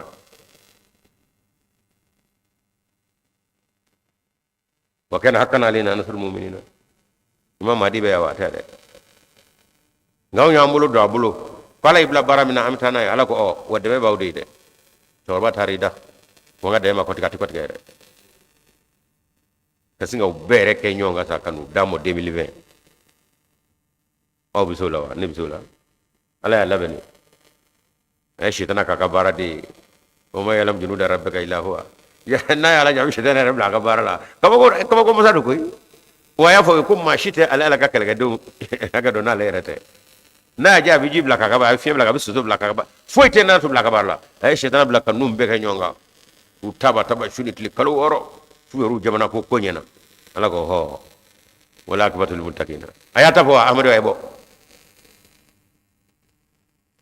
ko mo fo le febe bu yele la ka se ka fo ahmadu nya fo nga ako ada chile tani mu afra radio la ima wal television ya fo kamani ngo ndema nya fo wa la so mo ko re ada chira ka ba ngwa ka bo faina kamani ahmadu yo kuma na akira ji bona tasma ka pe halbi نواني كلا وكان حقا علينا نصر المؤمنين وعندما بمؤمن جنمين على كثير من ما بي تقع قط تسمعنا نني تسمعنا بقول تسمعنا على كو نادماتو أولى داتو ناد ماري تيا كوي بدوغلو جورا منا غدمي مرامي على لا دوم داود على بيا كو دمي على هيو كاي مودي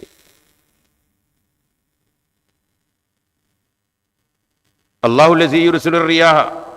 فتسير سحابا أقوم مساي فيزيك ما فكل لا ما أبي فيوتشي ككمانو توا هل بكمانو جنزة نايا تغيرنا وما فيبسطه على بعض جنزة في السماء سانغولا كيف يشاء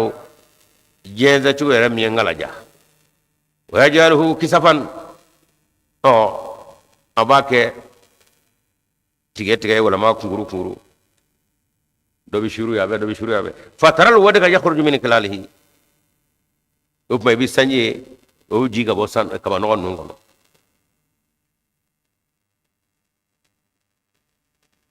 wadu ku ye sanje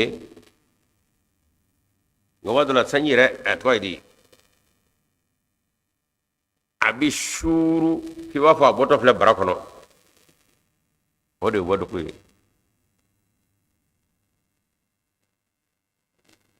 wadu ani sambela ni rabina al kosena kun wera duge nyaay doya blango Umar Kamara duge al Ustaz Umar Kamara aya a video blango sambe akana kama nuguru e twadi barku kama yigaruta yibi shurute iba ka boto barko kono kama ka afilme para jamana do mo bu jo akoro abi fari o farko fu bi bo akoro bulgata o tlakana aw yoru kama ka ko wadu ko mi bora ko ndedu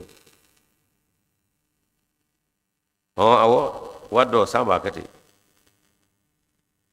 wado sambele li rabna fa abi bulanye ni ma bula bi tatu ila ra koy ona buruna ta ni he to de ajema jema am so o tabo yo wado abi chaya yere fa abi keke nyonga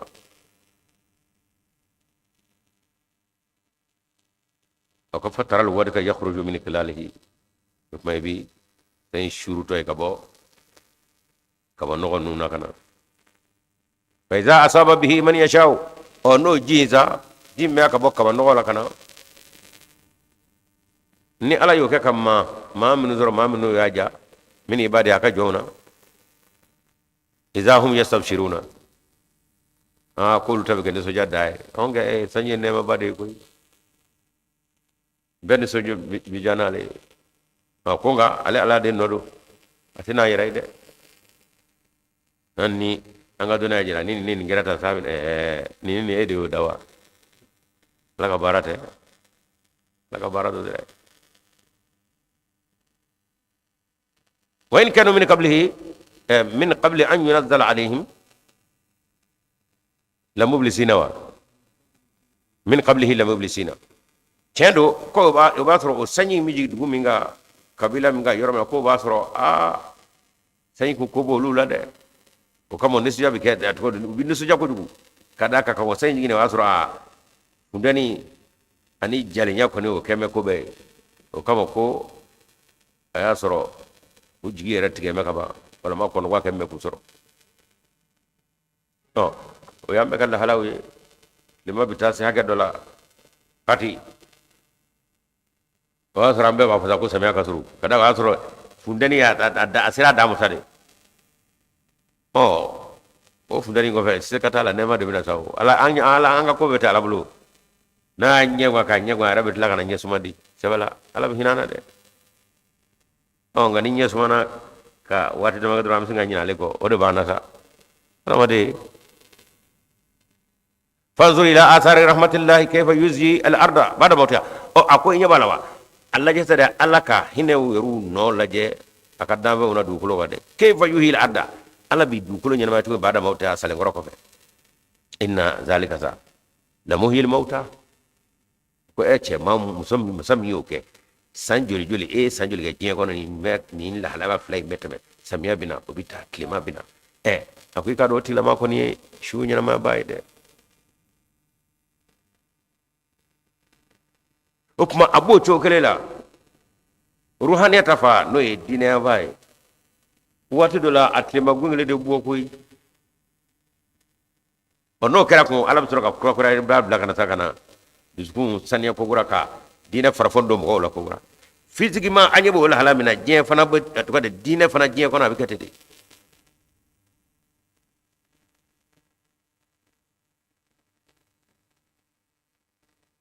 emi go sako ala kan nema mana kwa ma chirim la kana ngafe to sigero ila de ni nana kibi iken nu ngeba do ko wa ma fi waren ke mega kala wara ga umma mi ngade ko do prana kele ma bule tewa era di nodo de ko ala krako sallallahu alaihi wasallam ay giringa na tagadu mahdi bulu moy ma to ko ba kala bitake sampi joli arabu jemana na maka madina jiba jahe kitabu tune be foya nga hamada bin si na Qur'ane akitabu imbe ababe ngalo digan ngono Qur'an tafsir fe babulu abitiga bela nane hamada askira muna nyaga sami nge nyonga ne ajerla de kisa minu bo kono kunu maula saw fo Qur'ane re kasaka kisa o ke nyonga olu yeru buluta de hamada bi dalu de boy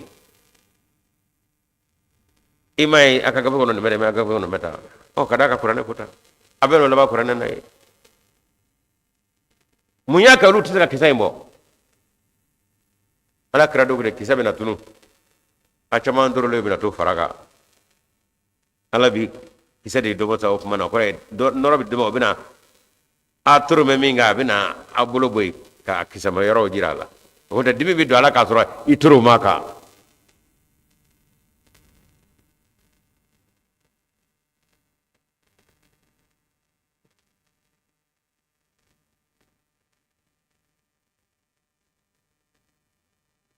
marfa duma marfa na be che fari de bulu baraka jito aba filiga boli pian aba ma dio fa ko Qur'ane kele no goy nga adoni tawlo no che ba jito abi abuli ga Qur'ane tawlo ga mo dati boli kadaka a jafariya be adoni be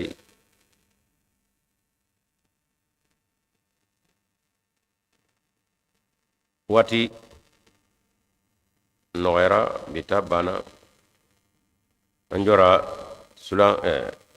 albi aya jolna do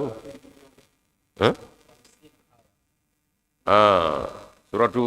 rum no sulam bi sabana ala ya biduruna jokara de ami doke jamana ye ami anga makro fo bawa kante soro jijale singole na barfonna kacalamna ta wayu kilenga kadala la sabu hamdala inshallah amma yin ala kala ga farfondi ala kana ko rada yiti bo sanaba samay kani emi fo ko yeso la sade e wa ka ki korla anga dobe albi ala ka imangoro anga dobe tabawi ne jad bawke ahmadiya konna koro ibrahim mayga ahmadiya presa bro ala ka hinala balu ala ka hinela ndesa ka beto wata daga daga beto wata ngono boy basilla chawte mana masal mutungara chawte mana ani che boy wa fara boy basilla fara boy ma tufia afatura allah jadi ke bana ba ko ke ja ko fulbe ala ki kabru noro nyoro kam sorba ya alaka hinayla ba chamugo alaka hinayla Jafar Buhari alaka hinayla sininga jala ka hinayla koy Allahu akbar wa misheru mun fana tabana dimsana alaka hinawla la ku daro suma Assalamualaikum. Waalaikumsalam warahmatullah. Boleh ke kami? Abu Bakar Kulban nampak tu. Nampak tu. Bismillah. Alhamdulillah ayat tafsirul lama. Awak. Ayat tafsir surah. Alhamdulillah. Boleh berkeram kau. InsyaAllah. Ingat tu baik kakala. Awak. Amba ini tu gula. Ubah bang jaga punga. Aha. Kuni asila flu kema orang mah jaga lebih wajib ya Allah. Awak. Jala uni pun ayat ditawa. Awak. InsyaAllah. Apa kalau nanti ama urama. Boleh berlambak benda jadi. InsyaAllah. Jalannya. Assalamualaikum. Waalaikumsalam. Jazakumullah. Ni tu an balimakɛ nampaso an bɛ nampaso bɛɛ lajɛlen fo ni ye nɛgɛjuru ye halisa a labilalen don rabuwa sanfɛ 102.8 an ye tafsiru kɛnɛ kan ale ka ɲininkali. Assalamualaikum. Assalamualaikum. Ini yang bawa. Okay. Assalamualaikum. Assalamualaikum.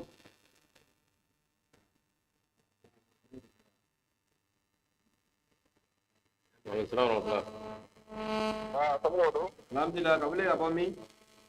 Boleh kau nyenu. Bab sampai kau nyenu. Ini sampah kopi, samara, bismillah. Nyenu. Awak. Alhamdulillah. Ini tu bang kita sama maju. Awak.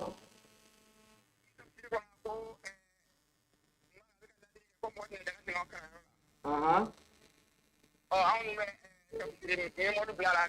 angkoro nanti sih aku nggak benar ini. Awak. Aha. Awak benar apa? Dalam sahamna jadi doka. Boleh tu ya itu. Insyaallah. Ya itira. Anu baraji kam nyenu ko baraji lefo. Sampah kopi. Jazakumullah anu baraji. Zaman Kulubali sana. Nyamna. Amina. Ale nyamna de. Awak. Assalamualaikum. Jadi. Dia mena mama. Akan nyari follow ko minnu bɛ Assalamualaikum. minnu bɛ telefɔni bila mémoire la a je ko yala a sunɔgɔ k'a to a la k'olu kan ka taa bɛ tile ko bɛ bɛn wa. Bala. Salamaleykum. Salamaleykum.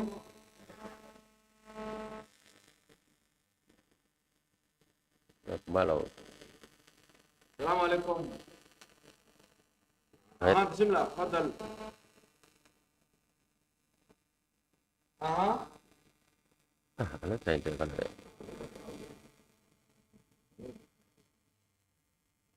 Awak. Oh, itu dah. Bismillah. Amata. Tara. Ewa, nyari. Berarti, ini wah kacau. Hukum. Mam ye telefon bila mémoire la. Assalamualaikum. Waalaikumsalam itu. Apa yang ada di palu bawah itu? Apa mi? Bokuni. Bismillah. Saya Ustaz Fu. Alhamdulillah. Sangat jemaatnya mau depo. Insyaallah. Alu jarak kiorani bagari kamu telah jadi Fu. Oh, Abdurrahman jaramu depo. Ada Musa bagari Fu. insyaallah. Ada Ustaz dan bagari Fu Fana. Insyaallah. Saya malam telah jadi Fu.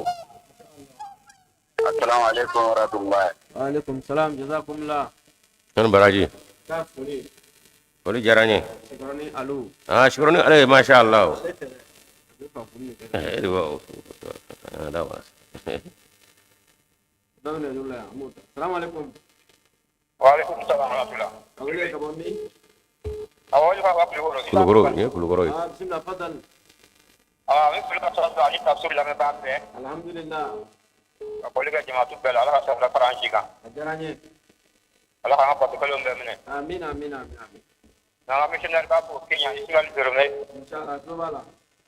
kamba dengan kucala wasu mali tobala kapoli ka jima tu ma bela ala ka sabara jana amin amin amin amin assalamu alaikum wa alaikum salam jaran jazakumullah nam kulor ka be fo ni ye nɛgɛjuru ye halisa ala bilalen don waati in na bonya ani karama o dɔ bɛ nɛgɛjuru la an b'o ta assalamu alaikum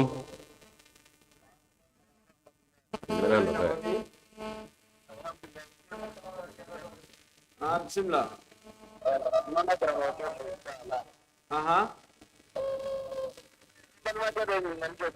awɔ wala ko umar ma be ay kalan jumɛn kɛ ani maadi yɛrɛ jɔn awɔ awɔ a nana baara jumɛn kama n'ala sɔnna inchallah faamuya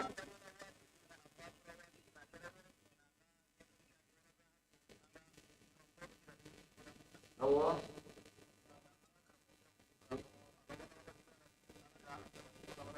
amin amin amin amin amin ana kalifa n'o ye kalifa tuma se wele kanin ci ala ka mɛn kɔrɔ ci ani kɛnɛya la o ka an bɛ dugawu kɛ diɲɛ dugu o dugu jɛ ala ka ɲɛtaa kura di adamadeya ma diɲɛ fantan ani naani bɛɛ lajɛlen kɔnɔ n'a fɔ assalamu alaikum wa rahmatullahi wa barakatuhu assalamu warahmatullahi wabarakatuh jazakumullah ni baraji ayiwa min ye nɛgɛjuru ye halisa ala bilalen don ɲininkali dɔw tɛmɛna dɛ Emma ɲɛfɔ wa alaikum salam ala to ka ala to whatsapp la han ala to whatsapp la ka to ka fɔ dɔ lamɛn ayiwa n'ala sɔnna an bɛna lamɛn wala ya le ta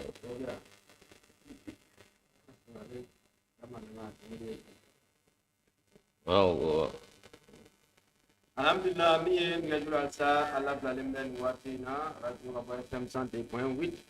an b'an lamɛnbaa bɛɛ lajɛlen fo nin waati in na maa maa sɔrɔlen bɛ radio Raboua FM sanfɛ 102.8 wa maka ɲininkali dɔ fɔ kulubali ani siribe ani Raboua lamɛnbaa kelen na bɛɛ lajɛlen ye ka da tafsiru ɲuman nin kan ani mɔgɔ mɔgɔ min bɛ yen ni o sɔgɔlen don radio la nin waati in na an b'a bɛɛ lajɛlen fo k'a bɛɛ lajɛlen waleɲuman dɔn an b'a fɔ sunkola ala k'a tɛmɛ hɛrɛ la ya rabbi bato minnu kɛra a kɔnɔ ala k'a bɛɛ lajɛlen minɛ ya rabbi ala ka haminako nɔgɔya duguli na kɛnɛkan da ala de b'a dɔn anw t'a dɔn ya rabbi ala ka bɛɛ lajɛlen haminako ɲuman ala ka o nɔgɔya ani silamɛ bɛɛ lajɛlen aw balimakɛ don min ye Muhamadu Sale wassalamu alaikum wa rahmatullahi ta'ala barakatuhu tafsiru ala k'a tɛmɛ hɛrɛ la masha Allah jazakumullah ani baraji Muhammad Sal pada boleh lah Sal masya Sal kami fana ka bɛɛ fɔ an joli ka bɛɛ lajɛlen fo jazakumullah assalamualaikum sakodu waalaikum assalam wa rahmatullahi wa barakatuhu sakodu ka bɔ faransi sako ne ta foli ye alhamdulillah an bɛ bɛɛ lajɛlen fo inshallah mali kɔnɔ ani mun o kan alhamdulillah a ka bi émission a nafa ka bon cogo min a kan ka tɛmɛ hors thème kan Allahu akbar hali n'a bɛ ma tɛmɛ yɔrɔ dɔ bɛ yen o kan ka tɛmɛ hors thème kan Allahu akbar o tɛmɛnen kɔfɛ n y'a san joli ye Umaru Muwazi a bɛ ci bila ɲarelakaw ni turelakaw ma awɔ ko u tɛ ka bɔ nɔ na min na ne b'a ɲini Umaru Muwazi fɛ awɔ a ka mɔgɔ fara yɛrɛ kan a ka don u nɔfɛ pour que u bɛ se ka bɔ nɔ na cogo min awɔ parce que an ka laada kɔrɔ ninnu a y'a fɔ cogoya min na awɔ a bɛ dilanni de kɛ dɛ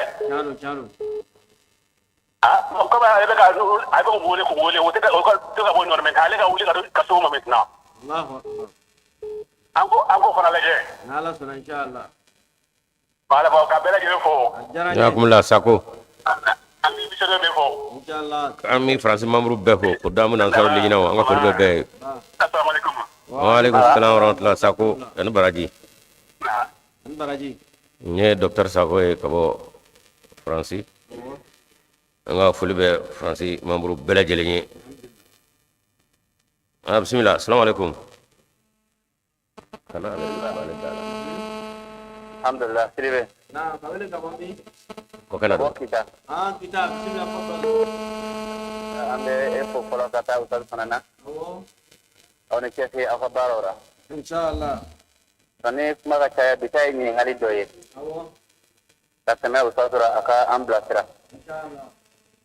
amba mena moho da ko muso marali ko baraji be ara mutu marali ko baraji ba ko puruta mandi alaye mahali muso yi toro awo ka ini tiga ira to kono no ni ki be muso kon da wati moho bina fi ma ki ga mara ko muso marali ko baraji be ara awo ngane muso jugu marali nana te hake ma ka ke blaka muso ka hako tigara awo de amma saga odo ka muso jugu nana ido ala to li do pe mo ka bo ko baraji bara e ka dete ka bla o ko fruta mandi alaye ni o trakina te ni nana boya nyugo ya ka te degere ma muso nga hako nana kien ebolo ma dina be mu efe ma fe ka ma ka am platira Allahu akbar ni ni ngal famia mbi sega ka tuguni aywa inshallah amagat lubala muso jugu ka te toro awo mo ka fo ko jazakallah man kulli daraja ma ka dinla ukaina jazakallah tribe alhamdulillah jazakumullah abanga pulla fe sango daraja ma amin tene simo daraja le abet lubala inshallah tribe wallahi alhamdulillah jarane anya don go kita kaya bitalla ban fo san anyo don do ke yarabi alaga bang bawla aga dora suma do ko ku amara li ko baraji bala nga ne ya amara li yere kuna nana gele afana la la betiga ni nyonje ko yala ko oni afum sali mene kafsa ai de muso jugu marali baraji bala o ko te fore anye mi vo sufi mi ni ale tame ko kono ale ka baraji ga do ka daga torotna ale soro donc sufi me mo cela do bi famo abo bara abi dolladi arbe do blasira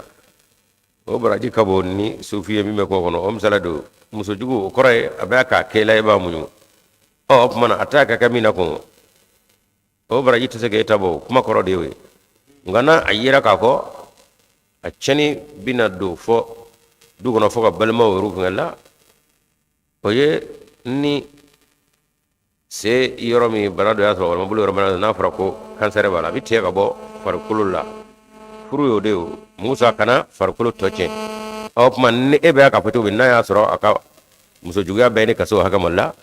abi fusira dala musa kana ta balma ni ya to de shinyawu che ni fusira dala ba yo kuma na atobto badin wala ma nyondo mi ngara wala ma balma me obito ngana ya to doyna balma ya kuna ya kasin ya kuna na fatula donc dane bala o e ko ngal do gara e ma ni sabaka Traoré ani Umar Traoré Saïd salam alaikum bela jami to bela jele foka pram suga aywa betlo bala sidi ma tafsir alhamdulillah tafsir jala kuntum inshallah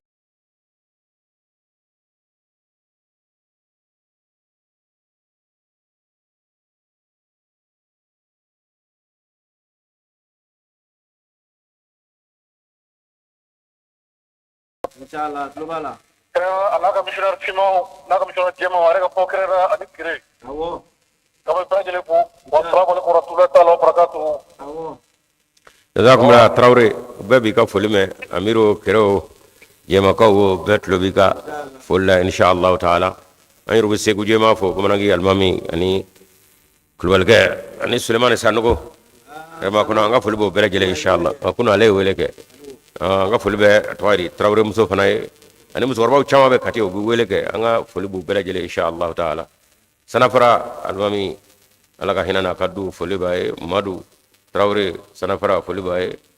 seguba Traoré ale kon be fo tawari man ngay fe sa nga fulba fanay seguba kone no surasu almami nga fulbo e ani do alaga hina tabo bela alaga yakumo salam alaikum wa alaikum assalam warahmatullah wale kawami nabaso nambaso bagar ko bara ne ko yingali ke abana ko katra do ne fe awo yaji yana da wajiyala awo ya wani kwana aha sai to fara ingane ka ko karama da dalili mo ma minu ga mishi ko na kana ta aha ani o minu ga na ngake aha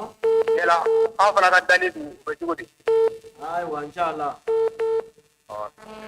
jazakumullah kabina ma ka bele jele fo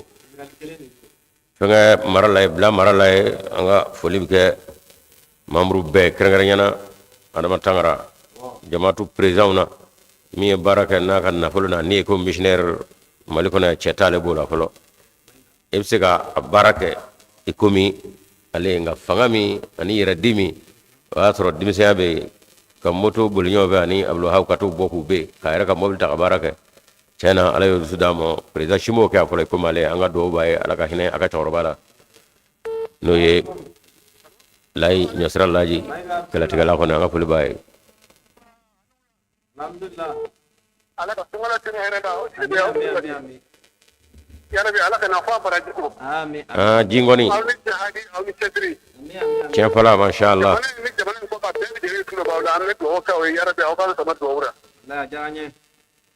umar ya jaman sama do wura jaman aman no konde ma jiku banga jaman ko la hijab ma jiku banga jaman ko to wala bay horoma ko sama ba ni afa ma ma di ko horoma ko to te jaman awo ya rabbi ala ka jaman ba tan ma amin ala ka nanga jaman ko jamfa da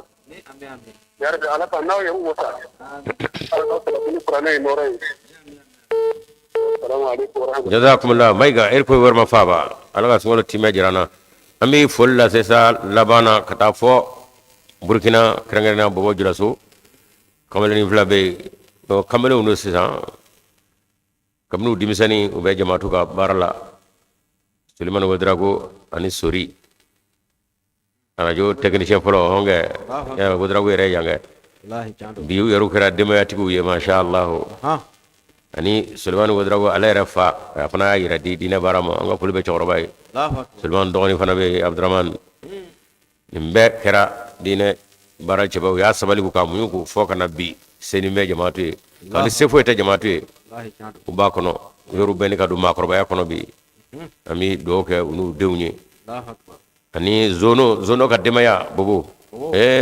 bobo ka wa kana nyina zono ka demaya ko de allahu akbar zono ya ke naka na fule zono ya ke nani zono ya ke naka franye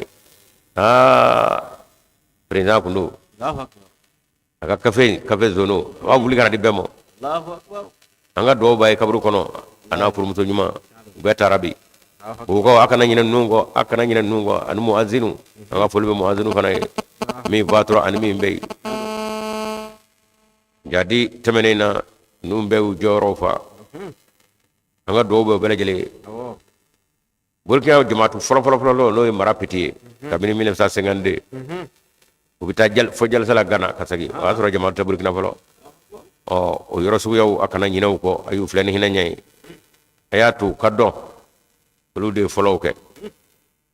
nga barata ko la singante maminu nyesenga folo ke amba fa mo la krefe abada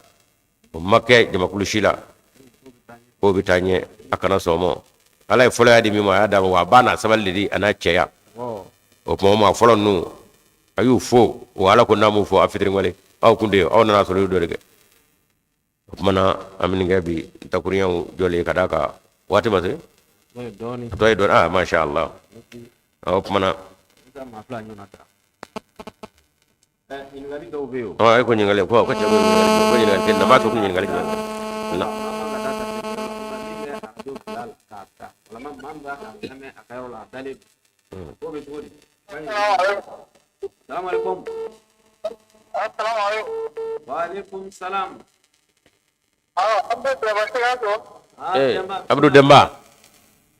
Siga Sokau Mama Soni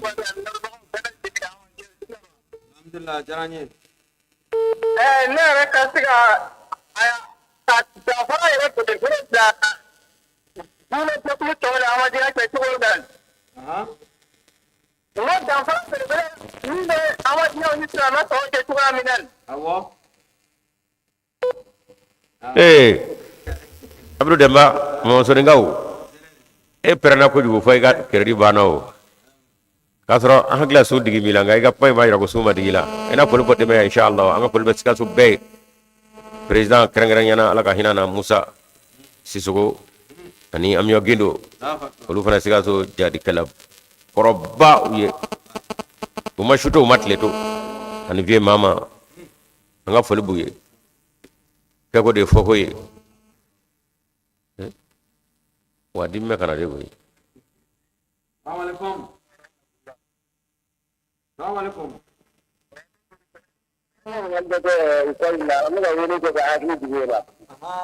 Jabila.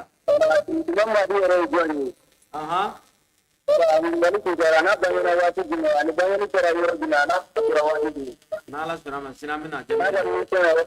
Inshallah. Jazakumullah.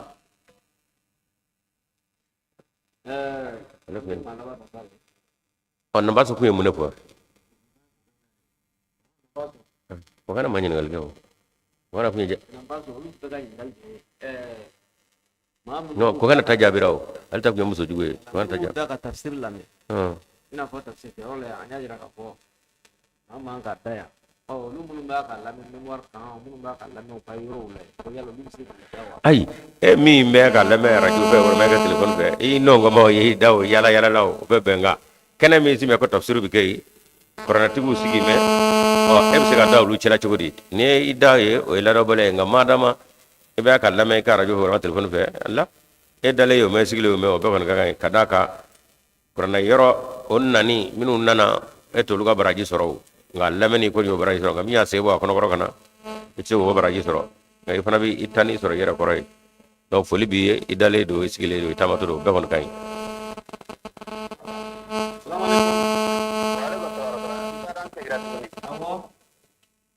kabeni usasa makanda na beuma ku hafito jama'atu mamru korora fa ala be tabari minni munu min di uma ko ndamna watira ko ni jama'atu be sinsina gata amba kena ko ambe nyine na uko ka hakla jigin ka ko anta kena fa ambe nyine nyine uko de minum barakana barakelo puse ka bu place na le re balembe ka kuma ulufe na ka nga famya nga kuma bi pora ka nyeti ma minu na ya soro unna kunye bara mi ko jira mohora amba famya ka pokar kala ka nuna kunye nanda don ka fora jo ko formation de bitera arabo fonna na Pakistan wal ma nyemo ya formation de bitera arabo fonna na Pakistan na madika wala na nyuma minu kanga kala anfe ani urunda ba nufe anyeta aditora ufe mohoma mamu yera ku bora madika jamana ka uri madika kangni ko madi yero kanga ye ura o madika wala ndade na anyeta madika wala ndade kuma maminu ke no ka nyema ya kanu ku pina fo adabora ka te malika ma chugumina wa ka dasi an yiru sai makada ka ulu de ba to amike na fame nya korole ko nous sommes fonctionnaires qui vont la bouche pour tout ça pour placer au moins avec ma guanda ora lawa ma ka baraka doka na kena por do ma baraka anya bara nunde ala kambe sabo ma kita sa roma ala sona jazakumullah on baraji jende ko kana jende ya alma boysa iwati na sa sole me radio rabo fm ami missionnaire bela jelengo kada ka komi kurango kende ka jamana labo kamo du chama me o ta ka tafsiru soro do be ka soro anga mi ma soro mi nda soro anga fuli be missionnaire bela jela president kenge la president barakala bela jele ni ka feta do mo to gola ka fuli be turu tembolo me poligara jora babe docteur Koita de do docteur Koita mi du bankas mi bele ka bu babo bangati docteur Koita ami mi bele ka babo bankasi docteur Koita ala donc nga pulibe karamoy ko be turu tembolo me nga ko nga pulibe karamoy ko tebe ani captil la me baga be donc amega wala me de so da mi no fusi ta ni biere kon te ma ka usoro me ni Daudu le wele ale tra ni muru do falen fale pour que ngata ka usoro ba inshallah donc ngopuli be Daudu fane ko te ba missionnaire ni ngal kelo ko ko ci ko ñetti karamo ko mawla dan na donc ko do carburant gela bi ke ko mi essentiel nu donc ni mo do bi lo fili gela ko batina essentiel na do ya wi carburant mara li fu bu so ko nana ko mamna na tara ripira ko mamna ko so ko ga fili tagele na mo ma ba do ko drogu donc ni agele ko mamna kele gele ko so ko bona ka fili mo ma ala sala kani pom kala te wi ba do tira mai tisa mo ko tira tira ni karbiro na nyono no si kablo mo data ka dugu yalla pomare merci no for be bi tafsiri yana ka da ne riba kula kana ne daga citation sécuritaire la vraiment mi kara mo ko inshallah kana islam ya nyamo ko kuma na vraiment bi tafsiri ay mo ko tiro cha inshallah merci beaucoup alhamdulillah fo bangas ala bi yala alhamdulillah jijame de ko xale jijame depuis tafsir damna ba ka so Allahu akbar alhamdulillah kanyin gali mamnu be no be isansi dugo ka yoro la na isansi ko kala kala ka boka primo ma kala la wala mani strategy u kera ba do kera wati ma ka boka pe kala la na po tila mawe ay akadonga ko essence do balo do mama kon ba ke no ngani ay dine kangarda la kanake ni gbela na nasra bi bulo ngaka adama de unjala fokata te gbela watmo o do yo de ba ado de na gbela ra fami katoro kana fero ngani anyundi koro wa donga ko ma nyona te mama koro kanyeshi ala ka jomo e komande ala wala rabi kasaro nyeshi mo sabagote ami doke amal mom numba ke ka dam grasge be ala de bolo ala bi sen ka sondala hanni mange ka grasge nanti dugule do ba ni sira ka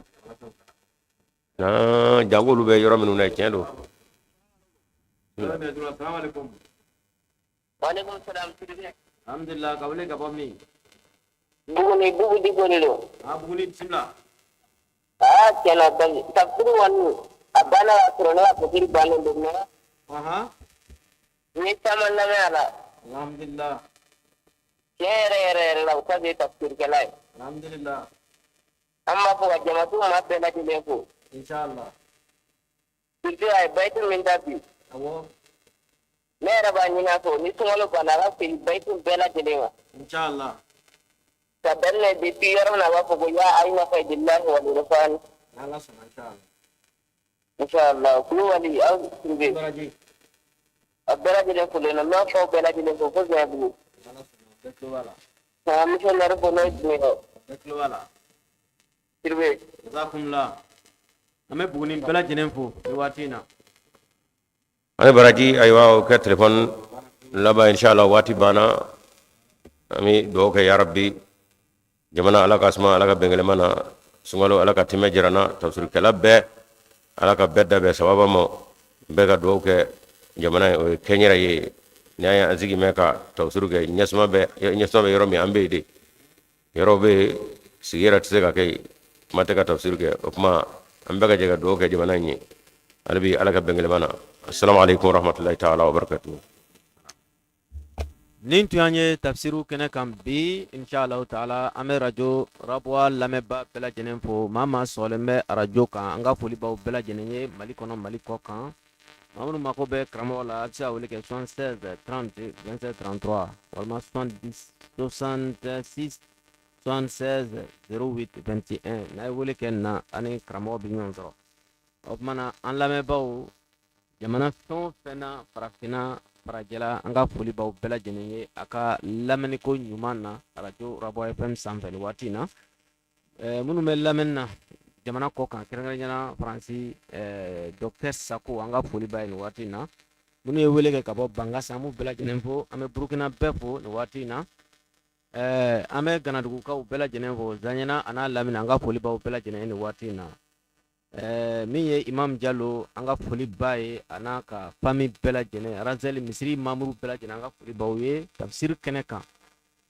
o kɔfɛ hippodrome cɛw ala ma hinɛ na isa kulubala ka misiri mamuru ma n ka foli b'aw bɛɛ lajɛlen hippodrome na nin waati in na an b'u bɛɛ lajɛlen fo tafsiri kɛnɛ kan bi ta an b'a ɲɔngiri yan MTA maaw an b'aw bɛɛ lajɛlen fo an bɛ technicien bɛɛ fo bi ta an b'a bila yan bi su in na 21h30 an bɛna ɲɔgɔn sɔrɔ inshallah taala ni maa mako b'an na a bɛ se ka wele kɛ 77 86 78 53 an b'a fɔ wa akhiri da'wana anil hamdulillahi rabbil alamin